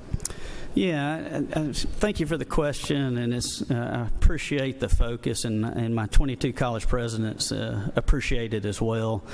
That's something that we really, we pride ourselves, but we also struggle with. The question you just asked is the formula drove that reduction? That's something that prior to my time back in that 99, 98 time frame, this system did not have a formula.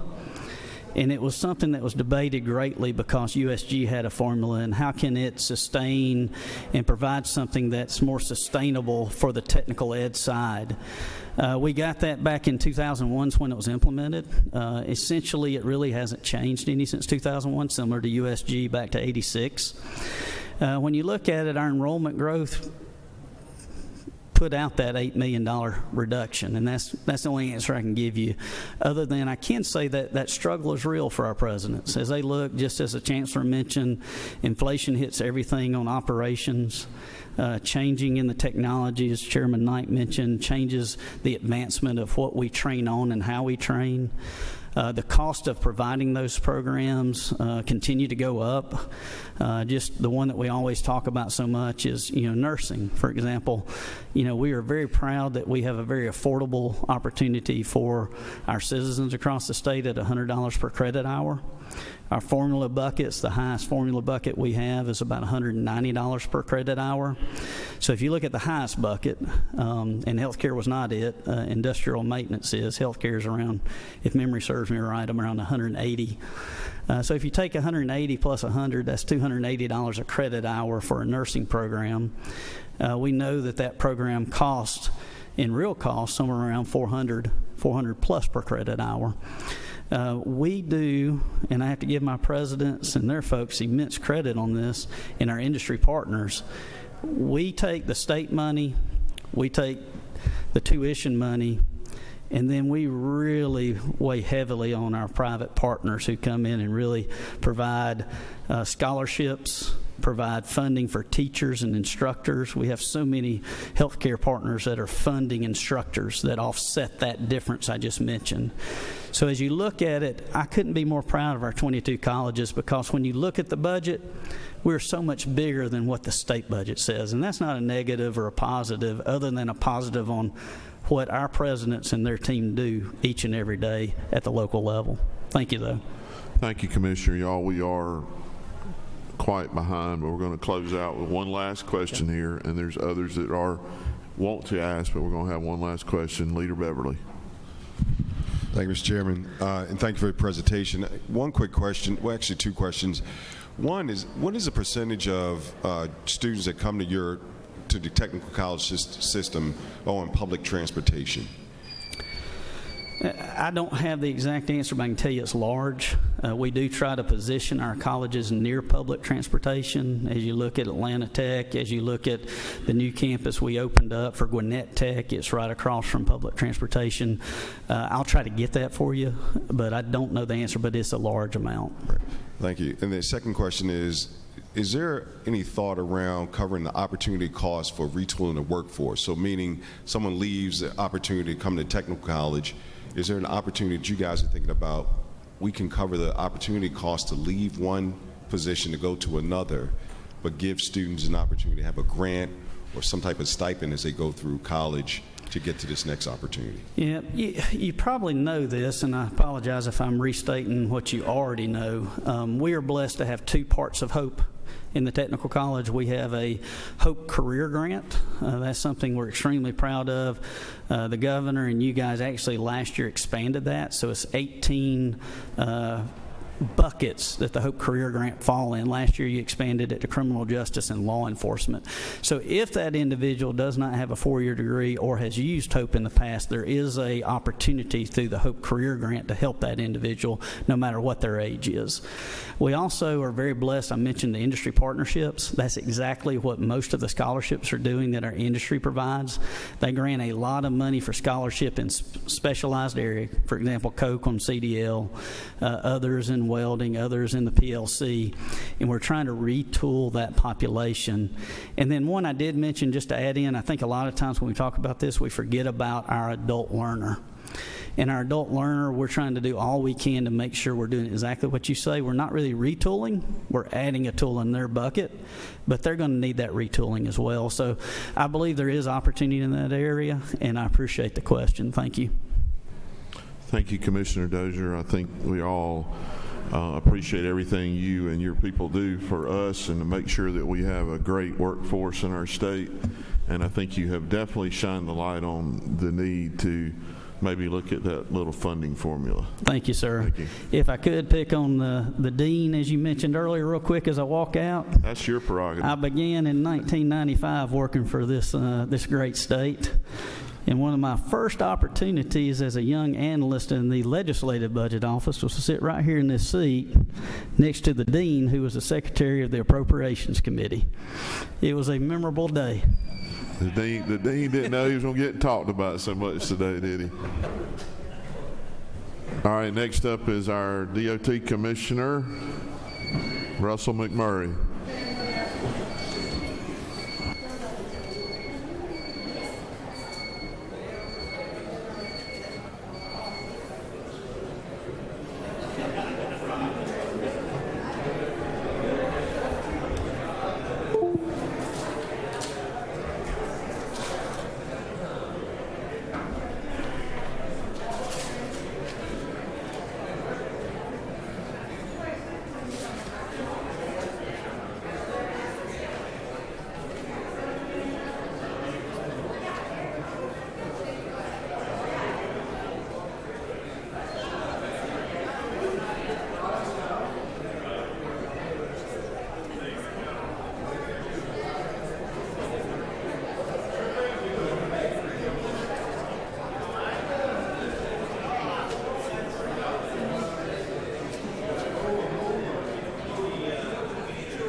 Commissioner, come on up, and we're ready when you are.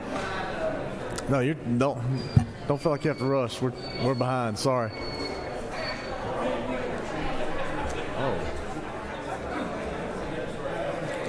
Members, if you would cease all audible conversation or take your other conversations to the back of the room. We're going to go ahead and get started again and ask the doorkeepers if they don't mind pulling the doors. You got a presentation or no? Okay. Mr. Chairman, let's get a presentation loaded up real quick. Okay. There was a traffic congestion in the hallway. I don't know who to see about traffic congestion over here, but Commissioner, thanks for being here. I'd be remiss if I didn't notice Chairman Perkle. It looks like you're just keeping that seat warm for him. yes, sir. All right. Commissioner, the floor is yours.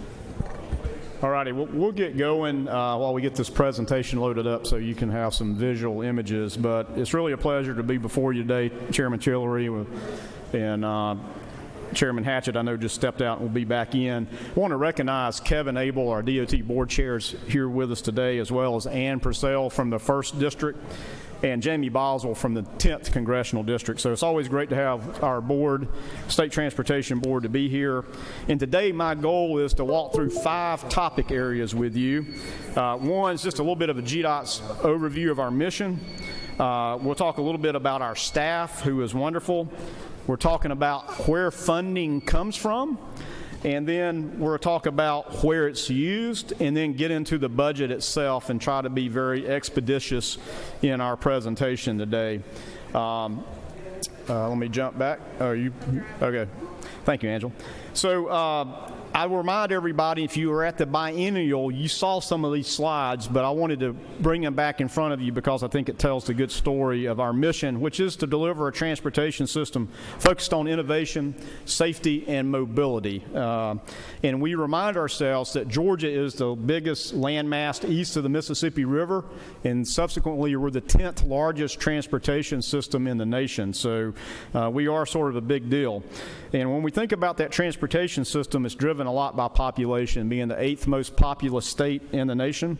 And we're continuing to grow. I think you've had some conversations earlier or yesterday about population growth and where Georgia's headed, but we know by 2050 estimates are that Metro Atlanta may grow by about 3 million people, which is sort of like putting Nashville, Tennessee in the metro region, which is a huge impact.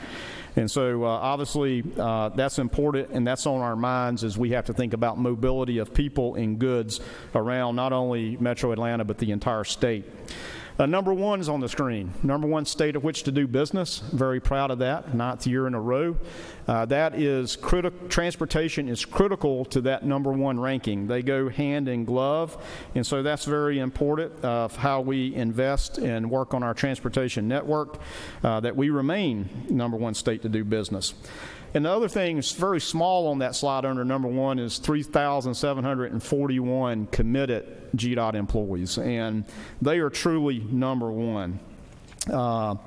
It's always times like this with tornado damage that we're dealing with now, hurricane response, snow and ice, bridges that get hit or maybe fall down, get hit and fall down, or they burn. Or the response to from our employees is just amazing. You'll never meet a more committed and dedicated group of individuals.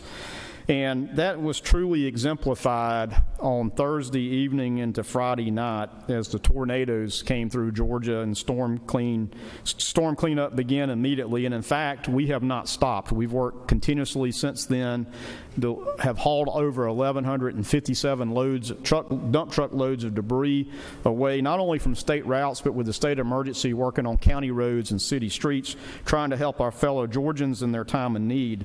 But that level of dedication, again, was exemplified when on Friday morning around midnight, our Walker County foreman, Sean Kornacki, received a call out for State Route 193, and the call out was tree on power lines blocking the roads. Just like all our foremen do, who are on call 24/7, he answered the call, got up, got dressed, and responded to the scene and tried to get that road clear.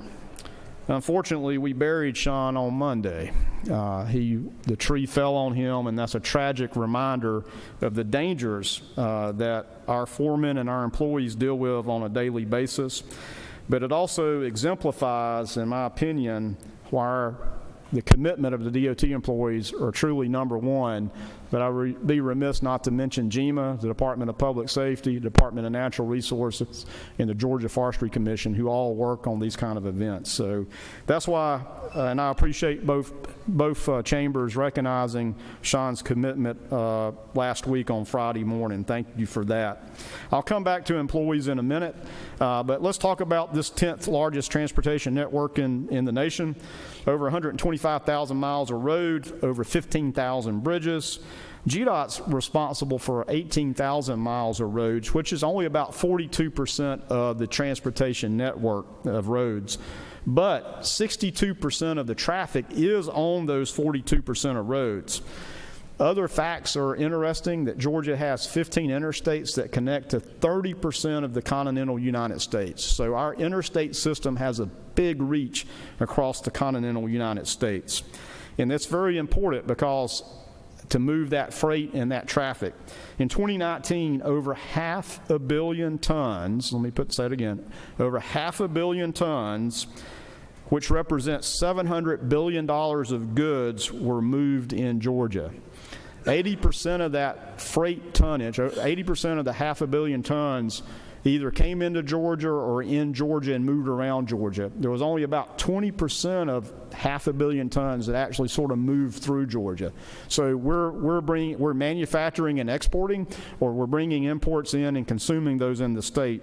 Not as much through freight movement as you probably would think. And of course, agribusiness, manufacturing, and e-commerce are all big drivers on those interstates and across Georgia's roadway network. So the other factoid I give you is if you draw a box around the state of Georgia there and count up how many miles we all drive in one day, 330 million miles driven in the state in one day. That's a staggering number. So multiply that time 365, and I don't know what that math is. That's a lot of decimals, so or a lot of commas rather. So the other thing I highlight too is our bridges. The most expensive asset that cities, counties, and the state have are our bridges. We have 1,392 that are load restricted due to their condition, or they're just simply not designed to hold the heavy trucks that exist today. And we continue to work on trying to address those bridges. At the bottom of the slide, though, we have a lot of multimodal strengths, too. 105 airports. Of course, the planet's busiest airport, Hartsfield-Jackson International. But air cargo is becoming more and more of an impact to Georgia. In fact, $3 billion of domestic commodities moved in the state, just within the state, and $27 billion of commodities moved internationally through Georgia. So our airports have a big impact. 92 transit operators across the state. The southeast most rail with 4,600 miles of rail, both Class 1 and short lines.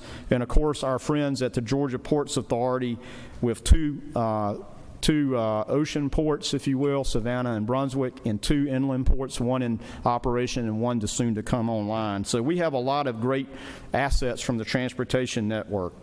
Now let me turn to how do we implement this and the people that drive our transportation network and are responsible for the mobility. And take just a minute. This may be a reoccurring theme. We all are struggling with recruitment and retention in the state and in private sector.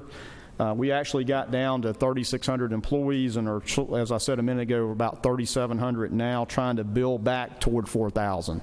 We need to build back to 4,000 so that we can handle the tornadoes response, hurricane, snow, and ice. When it snows in metro Atlanta, we bring people from South Georgia up here, and the Tifton office actually is responsible for the metro Atlanta interstates. So it's all hands to shift up and to try to cover this. But when we have the bad things that happen in our state, we need to be able to be responsive. Plus, we need to grow our institutional knowledge, which is a huge drain. If you look at the bar chart on the right, I just highlight that today 60% of our workforce has 10 years or less than experience, as compared back to the left of that bar chart. In 2009, we had 18% of our employees 10 years or less, plus we had 1,300 more employees back in 2009. So you can see the brain drain that's happening in the department. I want to thank both chambers for your recognition of our workforce in last year's budget for recruitment and retention. Very important, so that we can, as again, we got down to 3,600. We're trying to work our way back, and we're making a little progress very slowly. And certainly you want to thank Governor Kemp for his recognition of the $2,000 pay increase for state employees in the FY24 budget. Now let me turn to where the transportation funding comes from.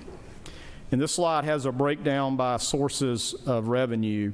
We'll start on the state side at $2.3 billion, and this is the FY23 base. Okay, so we're using FY23 base for these numbers. Over $2 billion actually comes from motor fuel tax, which is now 31.2 cents a gallon, and diesel's 35. I can't say enough, again, appreciation to the governor and for you for replenishing the motor fuel during the suspension of the excise tax, so that our critical transportation projects and maintenance and everything that we do has continued to drive forward, and we have not had to stop or even had a hiccup. So thank you, thank you, and thank you for that recognition of how critical transportation is, especially when gas was so expensive. So to the left is what is called the Transportation Trust Fund, which was created out of HB 105 back in 2020. And that aggregates the fee components that were created out of HB 170.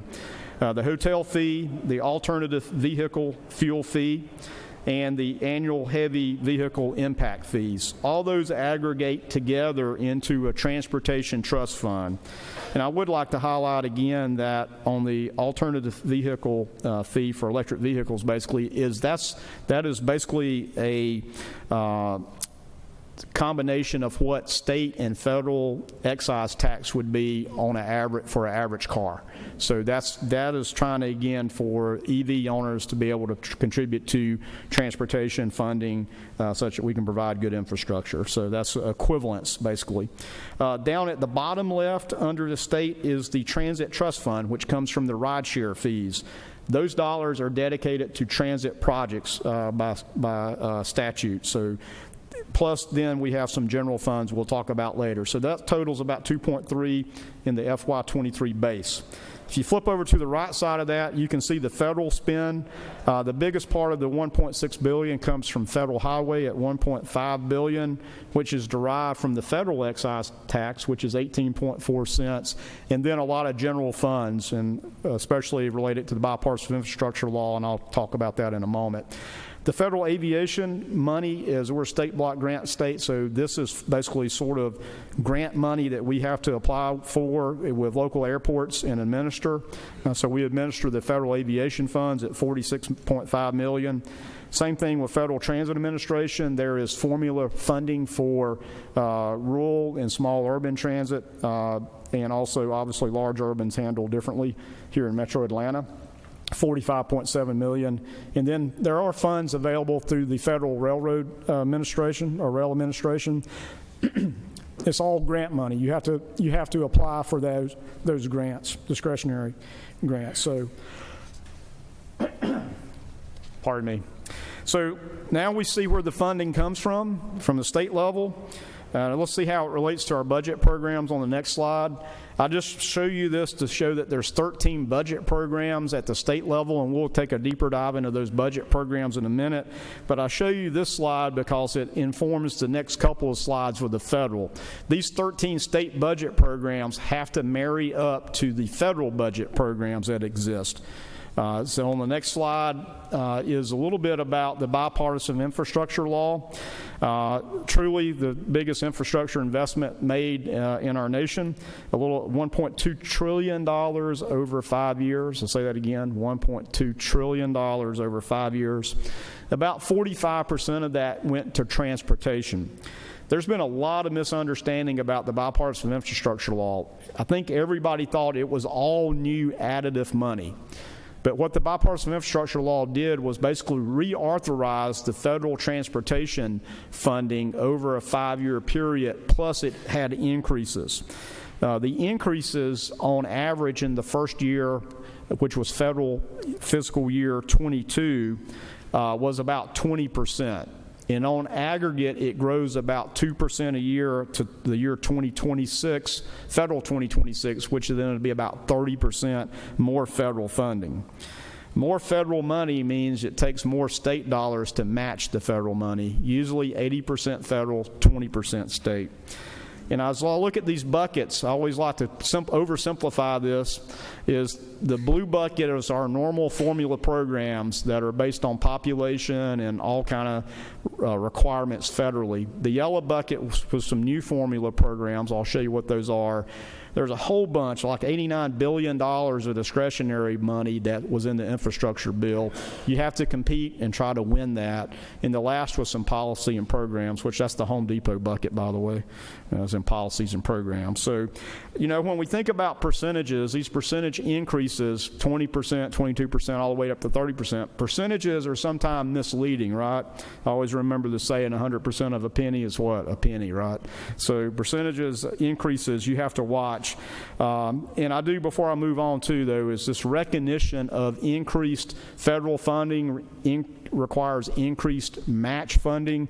I certainly want to, again, give appreciation for our budget and the recognition of both House and Senate of addressing that last year, which helps us address fiscal year 22 and 23, and I'll come back to that. So let's go to the next slide. These are some of the federal programs. In fact, there's the 13 state programs, there's 18 federal programs, and then sub-programs under those 18 that we have to marry state funds and federal funds together.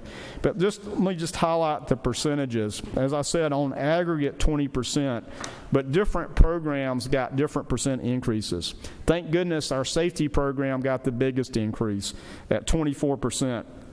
In 2021, we had 1,827 deaths on Georgia's roadways.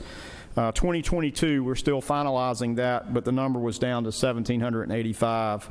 And so far, in just 17 days in January, there's been 55 deaths on our roadways. Any number is too many in fatalities, but everything we do has a safety benefit. So it's not just the safety funding. Every program we do, we are always focused on safety, but we've got to drive those numbers down. But I highlight a couple of things. As we continue to use rail, which is very important to get trucks off the road, you can see that the rail highway crossing got no funding increase. And in fact, the National Freight Program, which seems to be a little obscured, actually federally lost money. So we got some increases in some buckets, and every one of these buckets or sub-buckets has specific uses of how you can use the money. Regrettably, the federal government does not send us a big check and say, good luck and God bless and use it wisely. We have to spend our money in alignment with the rules and then get reimbursed, and that happens pretty efficiently. The yellow represents the yellow buckets that I showed you, new programs, carbon reduction, protect, a little bit of money for bridges on fair condition. A lot of that money goes to local bridges, which is very critical. In electric vehicle charging, again, this is Georgia advancing e-mobility, our e-mobility future with all these great jobs and investments in e-mobility. This money will work with the private sector to deploy DC fast chargers around the state along our interstates, such that you can get from place to place and be able to charge your electric vehicle in the future. So how are all these funds and these programs used? On the next slide is a very complicated pie chart, but it really does a great job of laying out of where these dollars are used by program. And this is a combination of federal and state funds, and we're going back to fiscal year 22 to show you what we completed and to go back. So the other thing I'll tell you is we have a great accountability and investment report online. This is in there if you want to take a deeper dive. It shows where these dollars are used. Please search that out. It's a very handy document to see where money's used. But I'll just highlight you see the big blue and sort of the green colors there. Our largest program by dollars and percentage is our capital construction project, building projects. Is 46% at $1.86 billion. The next category is taking care of our system, our routine maintenance, state of good repair, of just keeping the house, as I like to call it, is at 11%. Capital maintenance, again, rehabilitation, reconstruction, repaving roads, rehabilitating bridges, comes in at 8%. A wonderful program for your cities and your counties is the Local Maintenance Improvement Grant Program, that formula funding that goes out to every city and county. It represents 10% of our excise tax, but it's about 5% of the overall budget when you combine federal and state. Again, intermodal, airports, rail, aviation, and waterways, $168 million, about 4%. And then traffic management, taking care of the roadways, the traffic signals, the signs, our hero operators, our champ operators on the interstate come in about 4%. So I like to aggregate all those together because that's the doing. Those are the tangible outcomes you see of what we do out on Georgia's transportation networks. And that constitutes about 78% of the total budget amount. So that's a really good news story. And then about 4% is in something called program delivery, sort of the purple color near 11 o'clock or maybe 12 o'clock on the pie chart there. And that's everything it takes to get projects ready so that we can get them out and get them built, get them deployed, which is about 4%. And I would highlight, too, GDOT admin over on this corner there, only 2% of the total budget. So we try to be lean and effective in administration and everything that we do to maximize those dollars to go out to get more things done on Georgia's roadways and transportation network. Third, on the column on the right, third down, again, I want to say thank you for the recognition of the IIJA match, increasing our funding such that we could match those additional funds. So the total was about $106 million that was appropriated. We used part of that to do federal fiscal year 22. Now we're using the other part of that to work into federal fiscal year 23. So thank you for that. But as I showed you, every year there's a 2% increase, so it's going to take more and more money to match the federal so that we cannot take that out of our other programs. Next, just sort of a drill down into a little more granular of where this money is being used. This is look back at fiscal year 22 and then fiscal 23 year to date. So everything it takes from an outsourced effort of professional services of designers and geotechnical analysis and everything it takes, environmental work, everything it takes to deliver a project. In 2022, we did 1,120 contracts valued at $628 million. And in 23, so far year to date, we've done 889 professional service contracts valued at $453 million. Think about this. Every time we expand a roadway, do an intersection or project, you have to buy property. In 2022, we bought 1,555 parcels. So far, year to date, 796 in this budget year. So think about that. You have to develop a plat. You have to appraise a piece of property. You have to go negotiate with a property owner that probably didn't want to sell their property to begin with. Then you have to get to a closing to close that out before we ever advance a project. So it's a tremendous amount of work, and a lot of work goes into that. Now, the bottom two is construction projects awarded. And let me go say that, awarded. That means those are ones that we actually move forward with, that we accepted the low bid and move forward. In 2022, we did 279 projects awarded at $1.56 billion. In 2022, I might add, we rejected 23 bids totaling about $352 million. Due to the high prices and everything that the contracting industry is going through. And let me just say, this is not their fault. They're having to bid commodity and supply chain increases that is real, and I'll talk a little bit more about that. That was an 8% bid rejection rate. I've worked at DOT for 31 years. I've never remembered seeing us reject so many bids. And they were competitive bids. Let me make sure that's clear. These are all competitive bids. But just the world we live in, we just couldn't advance those projects. So, and I'll come back to that. 2023, 149 projects to date at $937 million. We project to close out this fiscal year by bidding $2.26 billion in projects. So that's quite an increase from last year. We should total about 392 projects bid by June of this year. So far this year, we've rejected 13 projects valued at about $189 million. So we look at repackaging those, either making them smaller so that the contractor doesn't have to bid as much risk. We have delayed projects, especially back this summer when asphalt prices were so high because fuel was so high. They're a direct correlation, and so we just deferred bidding those projects to try to get more favorable bids and use our taxpayer dollars wisely. This next slide shows what the true impact is. This is becoming our new normal, and we pulled this data from our bid information back to May because that was the end of the previous fiscal year going into this current fiscal year, where the average low bid, let me say it again, the average of the lowest bids we received that we accepted was 122% above what we budgeted for.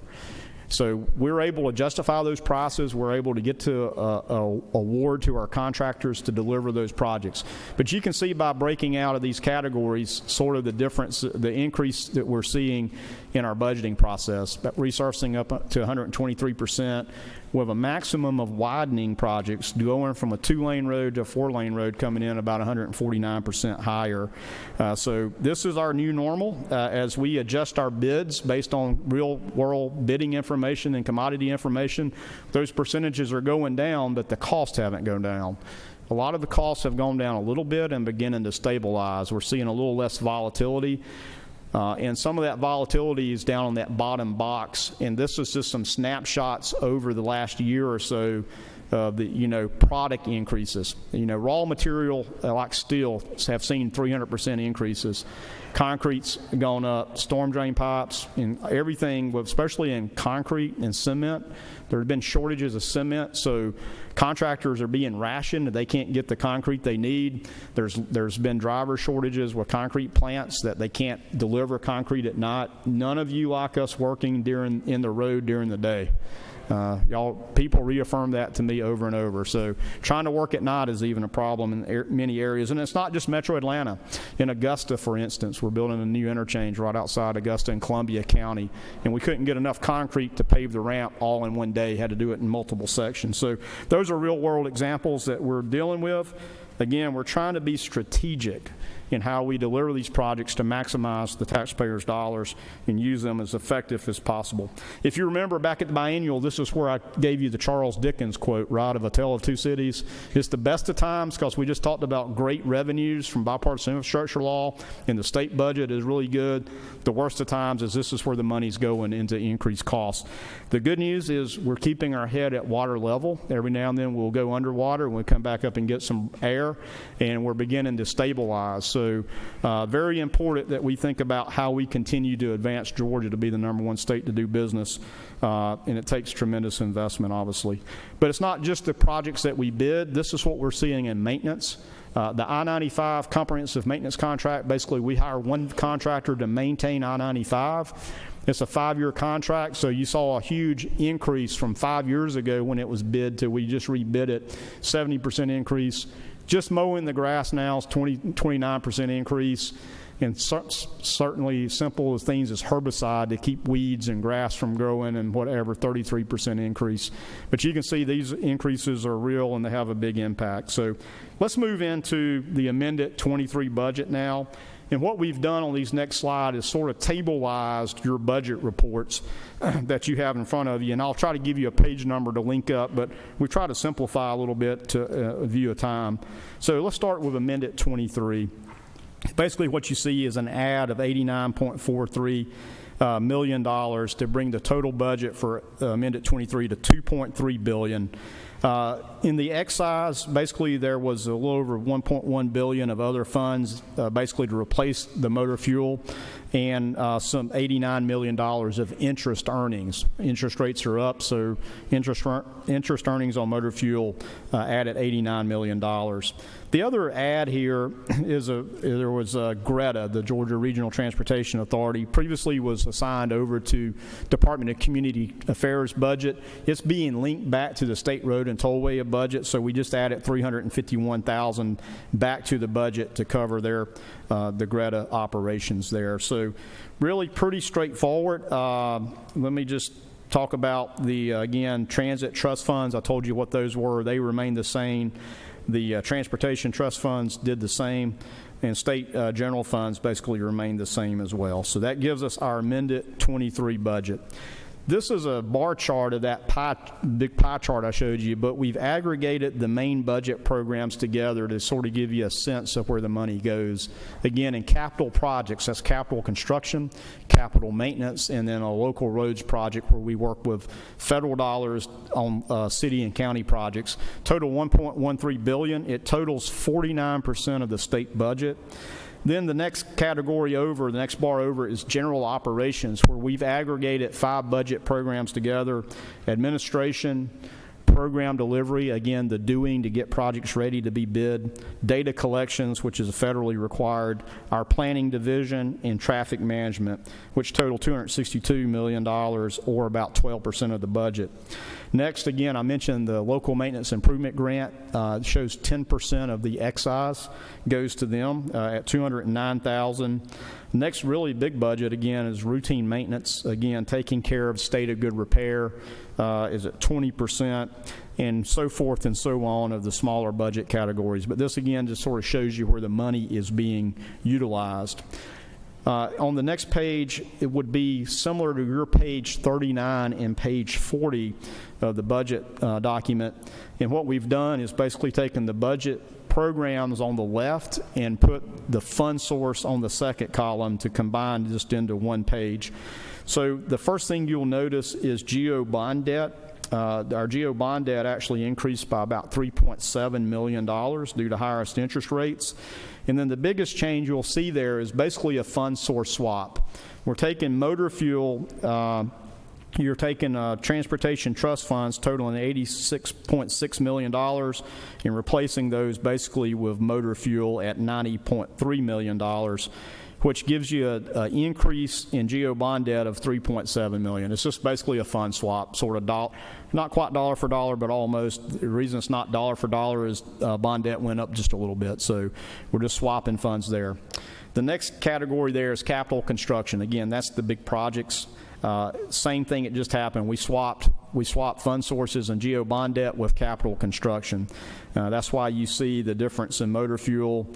Transportation fees added $86.6 million in transportation fees to capital construction and a deduct of $10.1 million, which gives an overall increase of $76.4 million to capital construction, bringing a total to almost $1 billion, $988 million. Again, let me tell you, that's very exciting to see that opportunity again to grow our capital construction program. LMIG is recognized just again to true up the 10% of the excise collection, so that brings us to $209 million. And then payments to CERTA is a small increase of $351,000 in transportation trust funds, and again, that's bringing Greta into the CERTA budget now. And so the CERTA's new total is $49 million. So everything in CERTA's budget is debt except $12.9 million, which goes to the Georgia Transportation Infrastructure Bank. And the rest of it is debt beside the Greta ad. So that's what's in that budget. On the next slide, we'll move into 2024. Again, a table of a summary of what the budget add looks like. An addition of $177 million to the base FY23 base, bringing a total to $2.389 billion, almost $2.4 billion. What happened here is an increase in excise, recognized $30 million increase in excise and $89 million in interest earnings. Again, a little more interest earnings coming in, which gave an excise a boost of $119 million. The transportation trust fund fees increased by $51 million. This is a true-up based on what was collected in 2022. So the transportation trust fund and the transit trust fund is a reflection of what was actually collected in budget year 22 is appropriated into 24. So transportation fees now total $202 million. The transit trust fund fees total $23.59 million. And state general funds are reduced by $919,000, and I'll speak to that when I get to a line item. So that gives us, again, a $2.389 billion FY24 budget. The next is, again, that bar chart, just like I showed you for 23. The only difference is capital construction with that increase that I'll show you in a minute goes to 50% of the state budget instead of 49%, and operations goes down by 1%. But there's still more money across the categories, which is, again, very positive. So here again, this will be like page 41 of your budget document. Is where these dollars are being used, again, by budget program and then by fund source. Again, GO bond debt for 24 does increase due to increased interest rates. It increases by $438,000. The exact same thing in 24 as 23 with a fund source swap between transportation fees and motor fuel. Motor fuel coming in to pay bond debt, transportation fees going into capital construction program. And that's what you see on the next line item there of capital construction, $114 million net add to $1.026 billion. That's what that totals now. Capital maintenance sees a $8.785 million increase. That will help leverage more federal funds to do these capital maintenance projects, and also helps a little bit with those cost increases that I just showed you about. And so that now capital maintenance totals $154.3 million. Program delivery, as I mentioned earlier, that's the people doing the delivering of the projects, the designs, surveys, environmental, all those things that it takes to advance projects. That increase is totally reflective of the $2,000 increase and a small deduct for DOAS insurance. That's what's in that budget. On the next slide, again on your probably page 41, is the other budget programs. Department collections, again, data collections of federally required program. This just adjusts the $2,000 increase in DOS adjustments. Department admin is a $4.9 million add, which will help us advance our work in admin and basically cover the $2,000 in DOS insurance changes, plus the Teams Works billing goes to that, as well as some merit system assessments, which total $4.9 million. Another, like capital construction, routine maintenance, we're adding $6.3 million, $19.5 million. Again, to try to help some of those increased costs that we saw in all the things of sweeping and mowing and guardrail repair and pavement maintenance and all that. Out of the 19.5, about 6.3 million of that goes to the $2,000 increase and the DOAS insurance adjustments. And so the remaining traffic management is same thing, just cost of living increase and the DOS adjustment. Let me move over now on the next slide to the intermodal discussion. Again, airport aid remained the same at $26.3 million of state funds. There's no change from the base.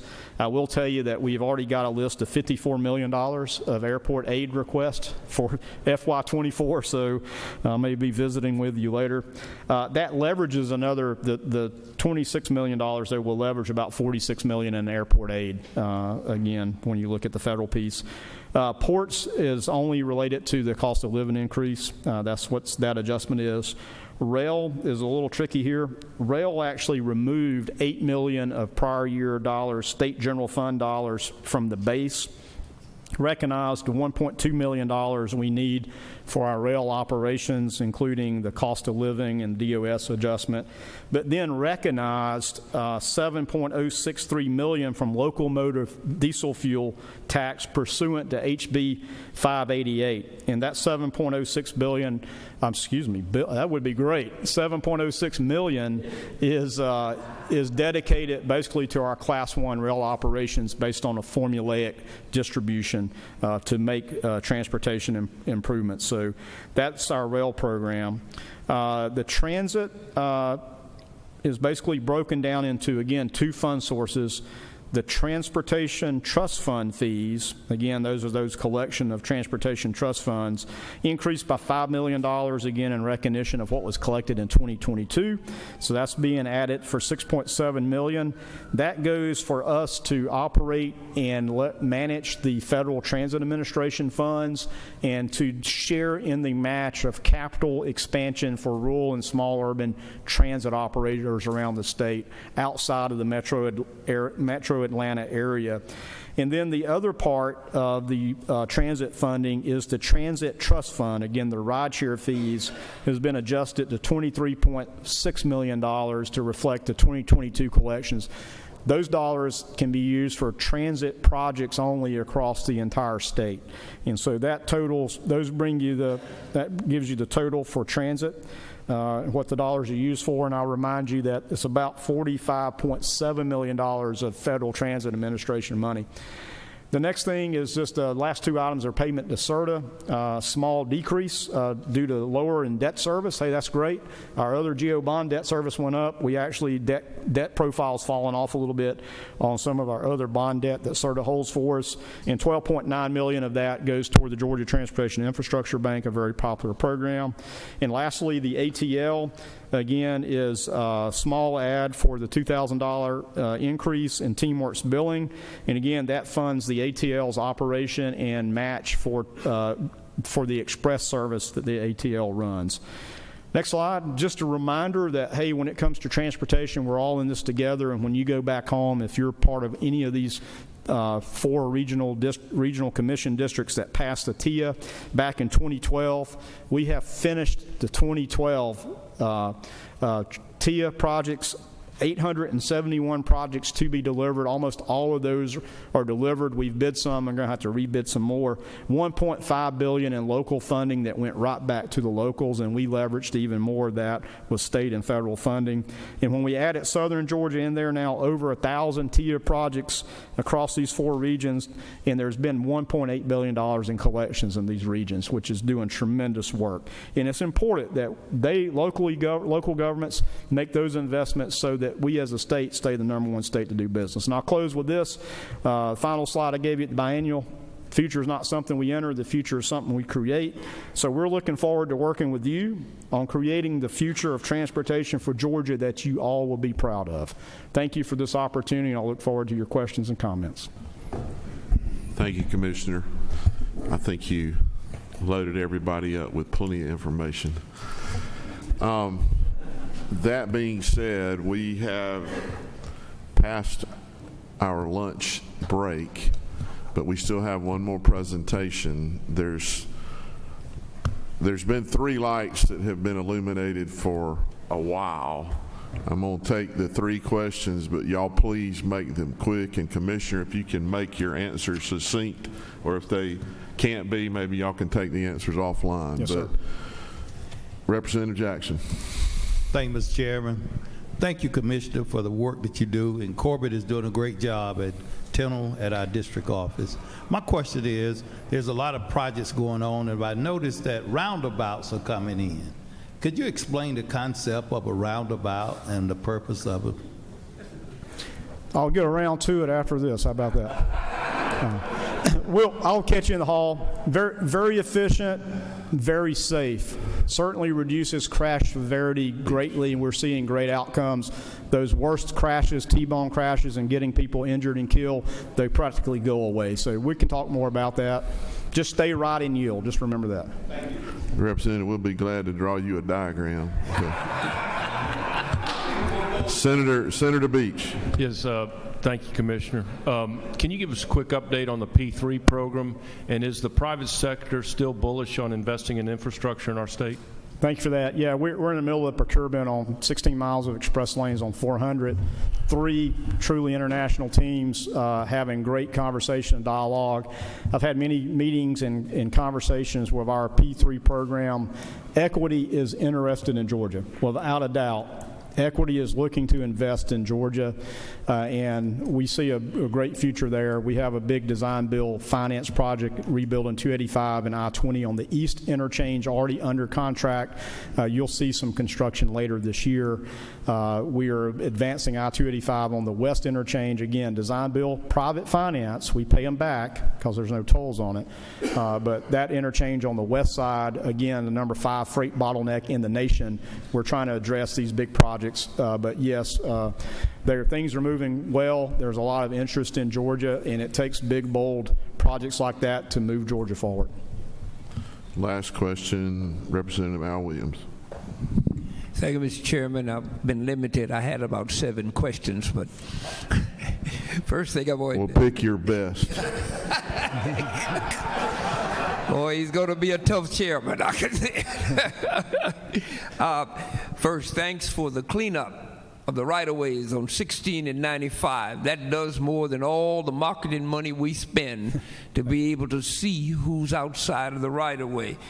But my question is, and we can get offline to answer this, but I want to know where we stand and how we're doing on our minority business and DBE programs. I certainly would like to see some numbers. Sure. Certainly, we'll follow up on that. And the good news is we've got so much work to do. There's plenty of opportunity, and we always need everyone's help in bringing small business, minority contractors to the table and continue to advance those efforts. And we're doing a lot of great work I'll talk to you about. And I've got half a ham sandwich if anybody's interested. Commissioner, we're hoping you can divide that up like the loaves and fishes, because we might be here a while. Commissioner, thanks so much for being here. And if any other member has questions, if you don't mind catching him offline. Thank you, Commissioner. Appreciate your time. Thank you. Members, we have one more before lunch. So we invite the Secretary of State of Georgia to come and begin his presentation.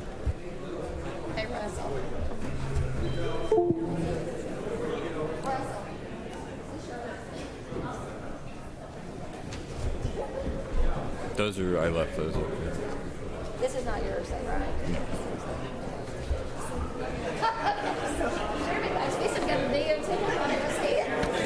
Thanks.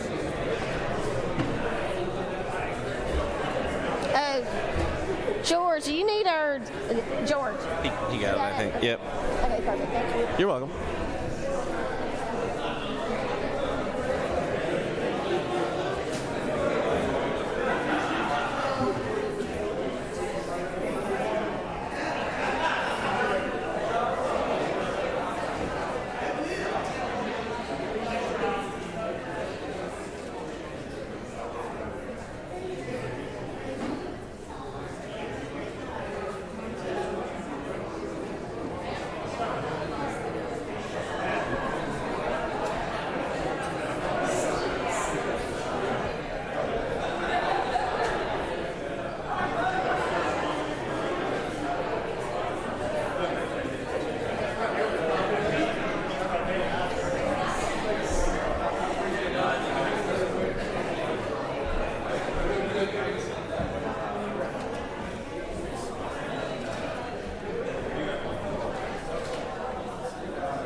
All right, let's get circled up here. The secretary is the only thing between us and lunch. So I hope you heard that, Mr. Secretary. Absolutely, Mr. Chairman. I heard that. All right, well, thank you. And with that, we will turn it over to Secretary Raffensperger. Okay.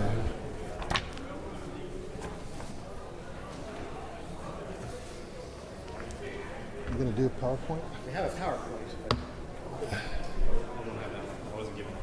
Oh, okay. Okay, well, we'll get started here. Thank you, Mr. Chairman.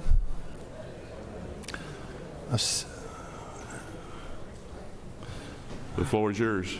Okay. Well, good morning, Chairman Hatchett, Chairman Tillery, and members of the committee. Thank you for allowing me to come to discuss the proposed fiscal year 24 budget and the amended 23.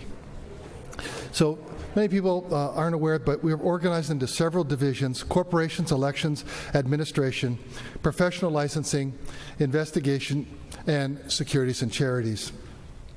Along with that, we have two administratively attached agencies, the Real Estate Commission and the Georgia Access to Medical Cannabis Commission. So in corporations, we are entering our fourth fiscal year where we receive no state funding. And what you'll notice that there are no state dollars going to fund this important division. We are 100% self-funded. We are self-funded because we earn expedite fees paid by users. This office processed a total of 1.4 million filings in fiscal year 22. These filings produced $106,242,900 in total revenue. And our team did that with no state dollars allocated. So those numbers reinforce what we all know, that Georgia is the #1 state to do business in America. As we go into the next fiscal year, we do have a need, though. Our corporation filing system is getting older, and you may have heard from some of your constituents. We need to do a capital project to enhance and replace the aging system. Since we are self-funded in this division, it will be difficult for us to fund the $2.8 million of estimated cost for the new system. It's a one-time cost, for the build-out and management of the project, but it is a necessary expenditure to allow us to better serve our customers in the years ahead. I guess the best example I can come with it, just like in elections, we kept the average wait time less than 2 minutes in the afternoon of November 2022. We want to keep lines short when people are trying to renew their corporations or set up their corporation. We really will bring value back to the entrepreneurs and business owners who are so critical for Georgia remaining the #1 state in business. But that then also then brings me to elections. So I believe that we've had 2 successful election cycles using the paper ballot system that you funded in 2019, which began with House Bill 316. Obviously, the environment surrounding elections has changed. It's become very litigious, as you are probably aware. When I took office back in 2019, we had about 9 lawsuits my first day that ramped up to about 15, and those have all been successfully defended. Coming into with SB 202, and then also the election that we had in 2020, we had multiple lawsuits also. What we fully expect is that Georgia will remain ground zero in the national spotlight. It's not something we want, not something we've asked for, but we just fully expect that with the election cycle of 2024 coming up, that both political parties will be having focused energies here in the state of Georgia. And we want elections in Georgia to continue to run smoothly. To that end, what we've done is we've launched phase 2 of our new voter registration system. It's called JARVIS, the Georgia Registered Voter Information Center system, and we began that last February. Along with implementing the Election Integrity Act, our office went beyond it by launching our Visualized Data Hub. The Visualized Data Hub allowed voters to track votes cast daily during the elections by county, by ballot type, and this kind of transparency, we believe, definitely helps restore confidence in the election outcomes. We are continuing the process we began in the 2022 election of switching out and upgrading the poll pad check-in devices. About 40% of our voters in Georgia used the new poll pads in the 2022 general election.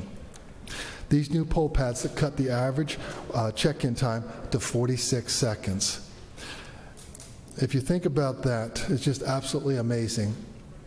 And probably my best comparison of that is Monday mornings, everyone hates those long Chick-fil-A lines. Well, guess what? Voters don't like long lines either. And having a check-in time of 46 seconds really helps the voter, get in, get to be able to vote and get out and get on to their day. We think it's just great voter experience, and also it's just, updating our technology. It also allows for visibility to the county and state as to how the processing is going, so we can track how it's going, so we can give you, the General Assembly, instant feedback if you ever want to check in because you're getting a question from any of your constituents. Further, it is part of SB 202 implementation in that it allows the total number of votes cast by election night, which includes the election day votes. We have achieved these goals using a mix of remaining bond money that we had left and the federal Help America Vote Act, HAVA dollars. But as I mentioned earlier, the landscape around elections has changed and requires us to continually invest in improvements. So we have some plans to help voters in counties and continue to implement SB 202. With that in mind, we ask your help in funding the following items. Number 1, we need to replace and upgrade the uninterruptible power supplies, the battery packs, for all of our ballot marking devices. The current UPS is a lead-based battery. It's robust. It also weighs 80 pounds. Our average poll worker has an age of over 65 years old, and it's a burden. The weight of the replacement UPS is about 30 pounds, and it allows replacement battery unit into the unit will extend the life of the UPS to potentially a full decade. The estimated cost to replace them is about $4 million. This is also would include the removal and environmentally safe disposal of the current UPSs. The upgraded poll pads, in order for them to do all that we in the counties need, require a data plan for early voting and election day. The 2024 election, with a presidential preference primary, the primary runoff, fall in the upcoming fiscal year. The data plan cost for all of those statewide elections is $550,000. Also, in SB 202, the Election Integrity Act, that requires a ballot image capture library to allow for review of ballots. The cost to build this out and allow for safe access is $250,000.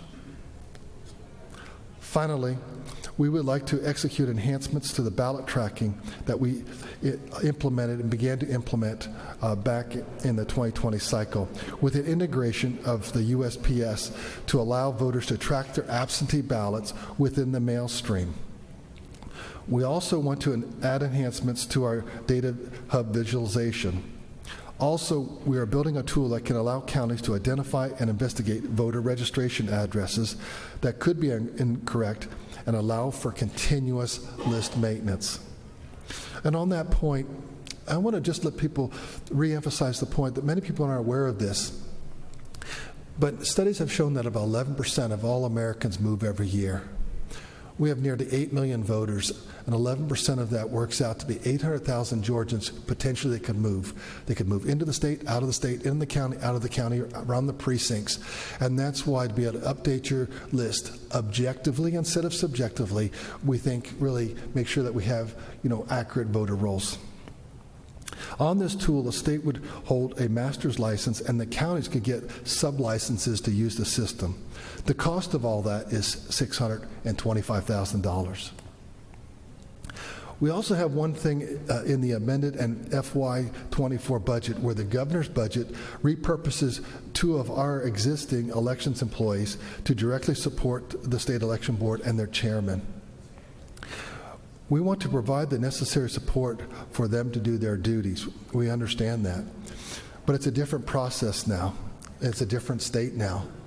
As I mentioned, elections have become very contentious, litigious, and have placed incredible demands on our offices, both the state election board and also the offices that we have for investigations and elections management in the Secretary of State's office. In our discussions with the chairman of the state election board, he doesn't want to do anything that hinders our office. So we would ask that there would be 2 new positions to backfill our office. So we would remain manpower neutral, but 2 additional employees would be then, tasked to work directly with the state election board. That would give them the support they need and also keep us at the level that we have been. Also, for the state election board to execute their duties, they will require some additional funding as well. We have worked with the chairman on that, and we would ask that you would please consider a travel budget for SCB members of $20,000, a budget for administrative board support overhead of $30,000, an independent website build-out of about $20,000. Currently, many of them are using their own personal Gmails or Gmail. We would like to have them something that be cyber secure, and that would be for the state election board. And an integration with our investigation system that would be approximately $30,000. So that's a good segue to move on to investigations. I'm going to make my annual appeal to you. Nothing's changed. The budget writers know this, but we need more investigators. And we need that for a lot of reasons. We have a growing state in population and also in demand. We have more license holders, professional licensing. We also have elections. We are heading into a presidential election cycle, and we also have now a record number of licensees. And I'll discuss that professional licensing section here shortly. The volume of investigation and inspections will continue to increase with our population. We would like 4 new investigators. During the COVID budget cuts, we eliminated 2 investigator positions. And in hindsight, and then having the election, post-election of 2020, we sure could have used those 2 investigators. So for 3 years now, we have been having to do even more investigations and inspections with fewer investigators. It means investigations take longer from inception. And one of the challenges with that is when they take longer, it really, I think, it allows to enter really a lack of trust or confidence. People want their answers and they will expect them right away. We do thorough investigations and it takes what it takes, but with additional investigators, we can get that done and handled more expeditiously. And during election time, we are forced to task more of our resources, so we have to reduce the resources to all the other areas, be it nursing or any other licensed professional that are required to investigate and inspect. We shift resources, manpower resources, from one area to another to really handle the situation that we have right then.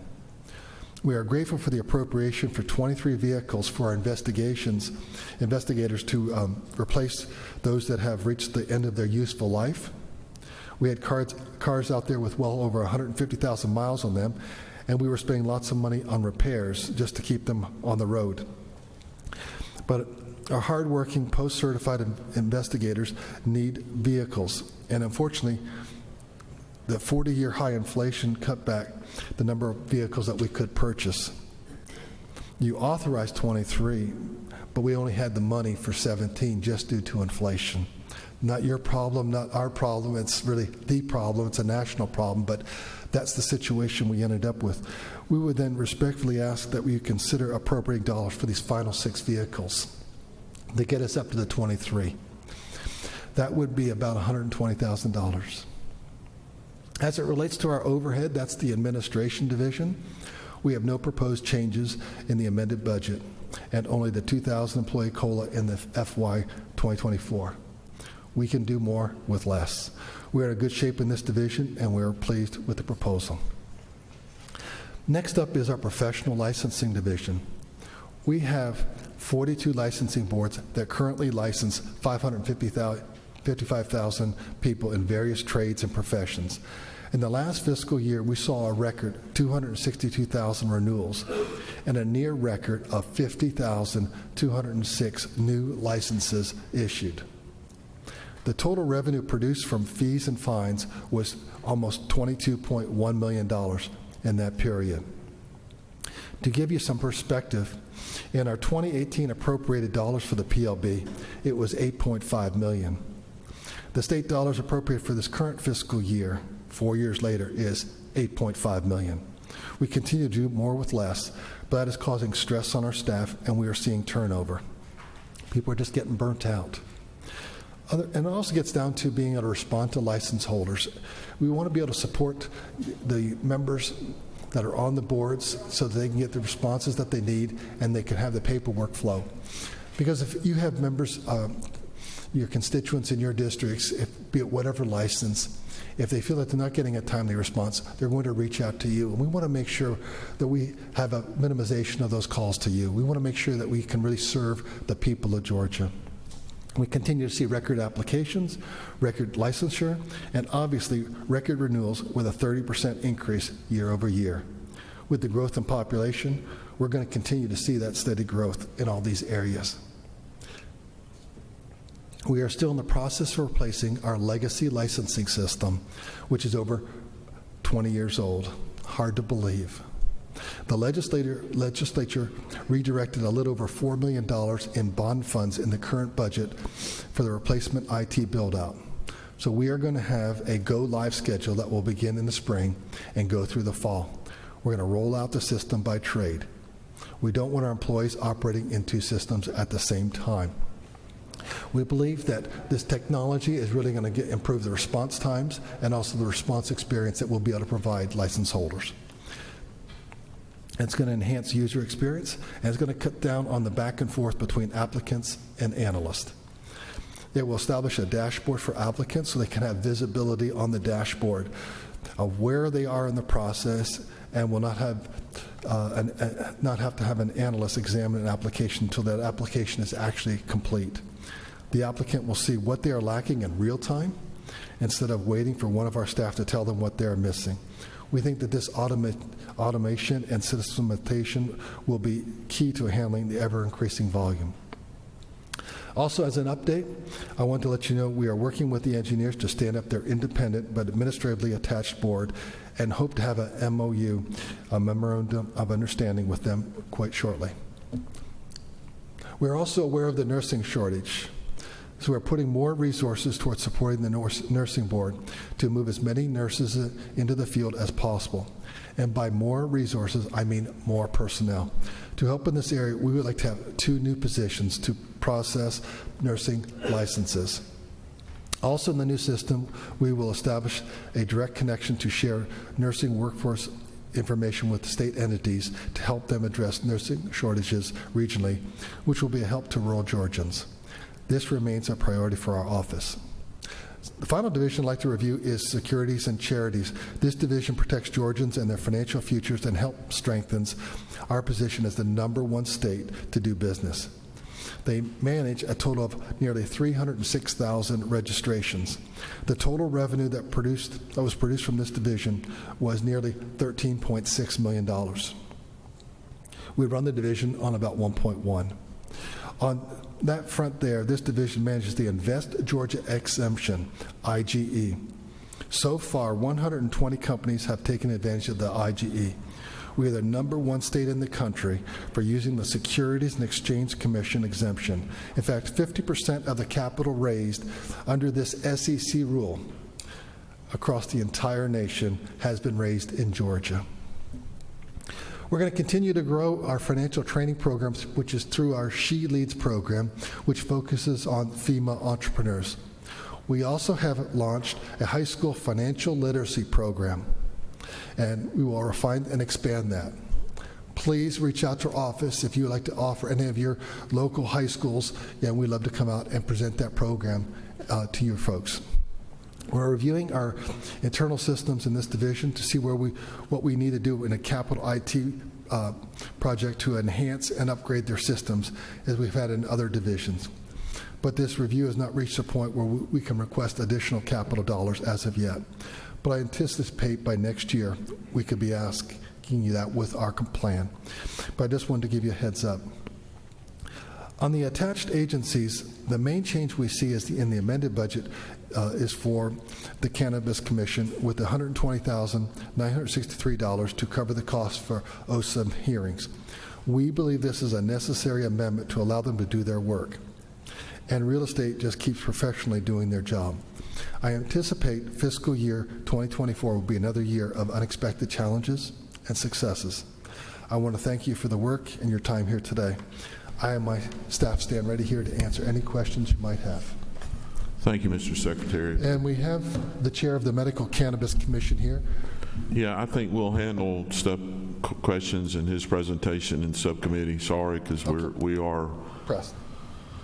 Trying to find time. We've had one person that's had their request to ask a question, I don't know for a long time, and I'm going to recognize one person to ask a question, and that's Representative Oliver. Thank you, Mr. Chairman. I want to follow up on your licensing board upgrades.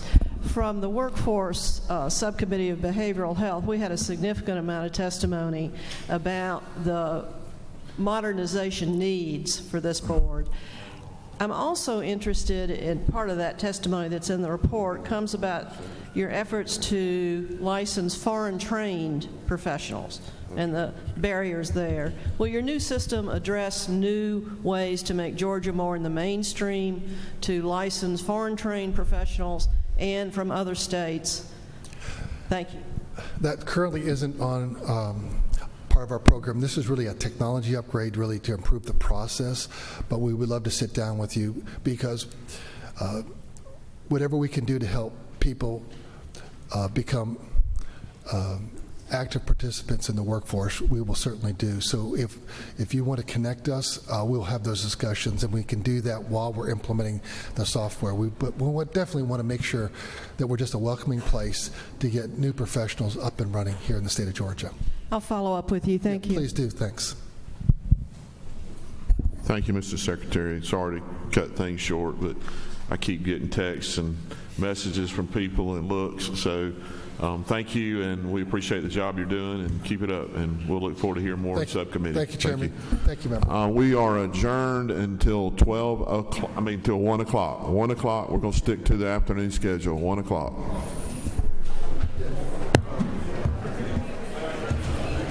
Senate members, we have lunch for you outside the Senate Appropriations office for the Senate members.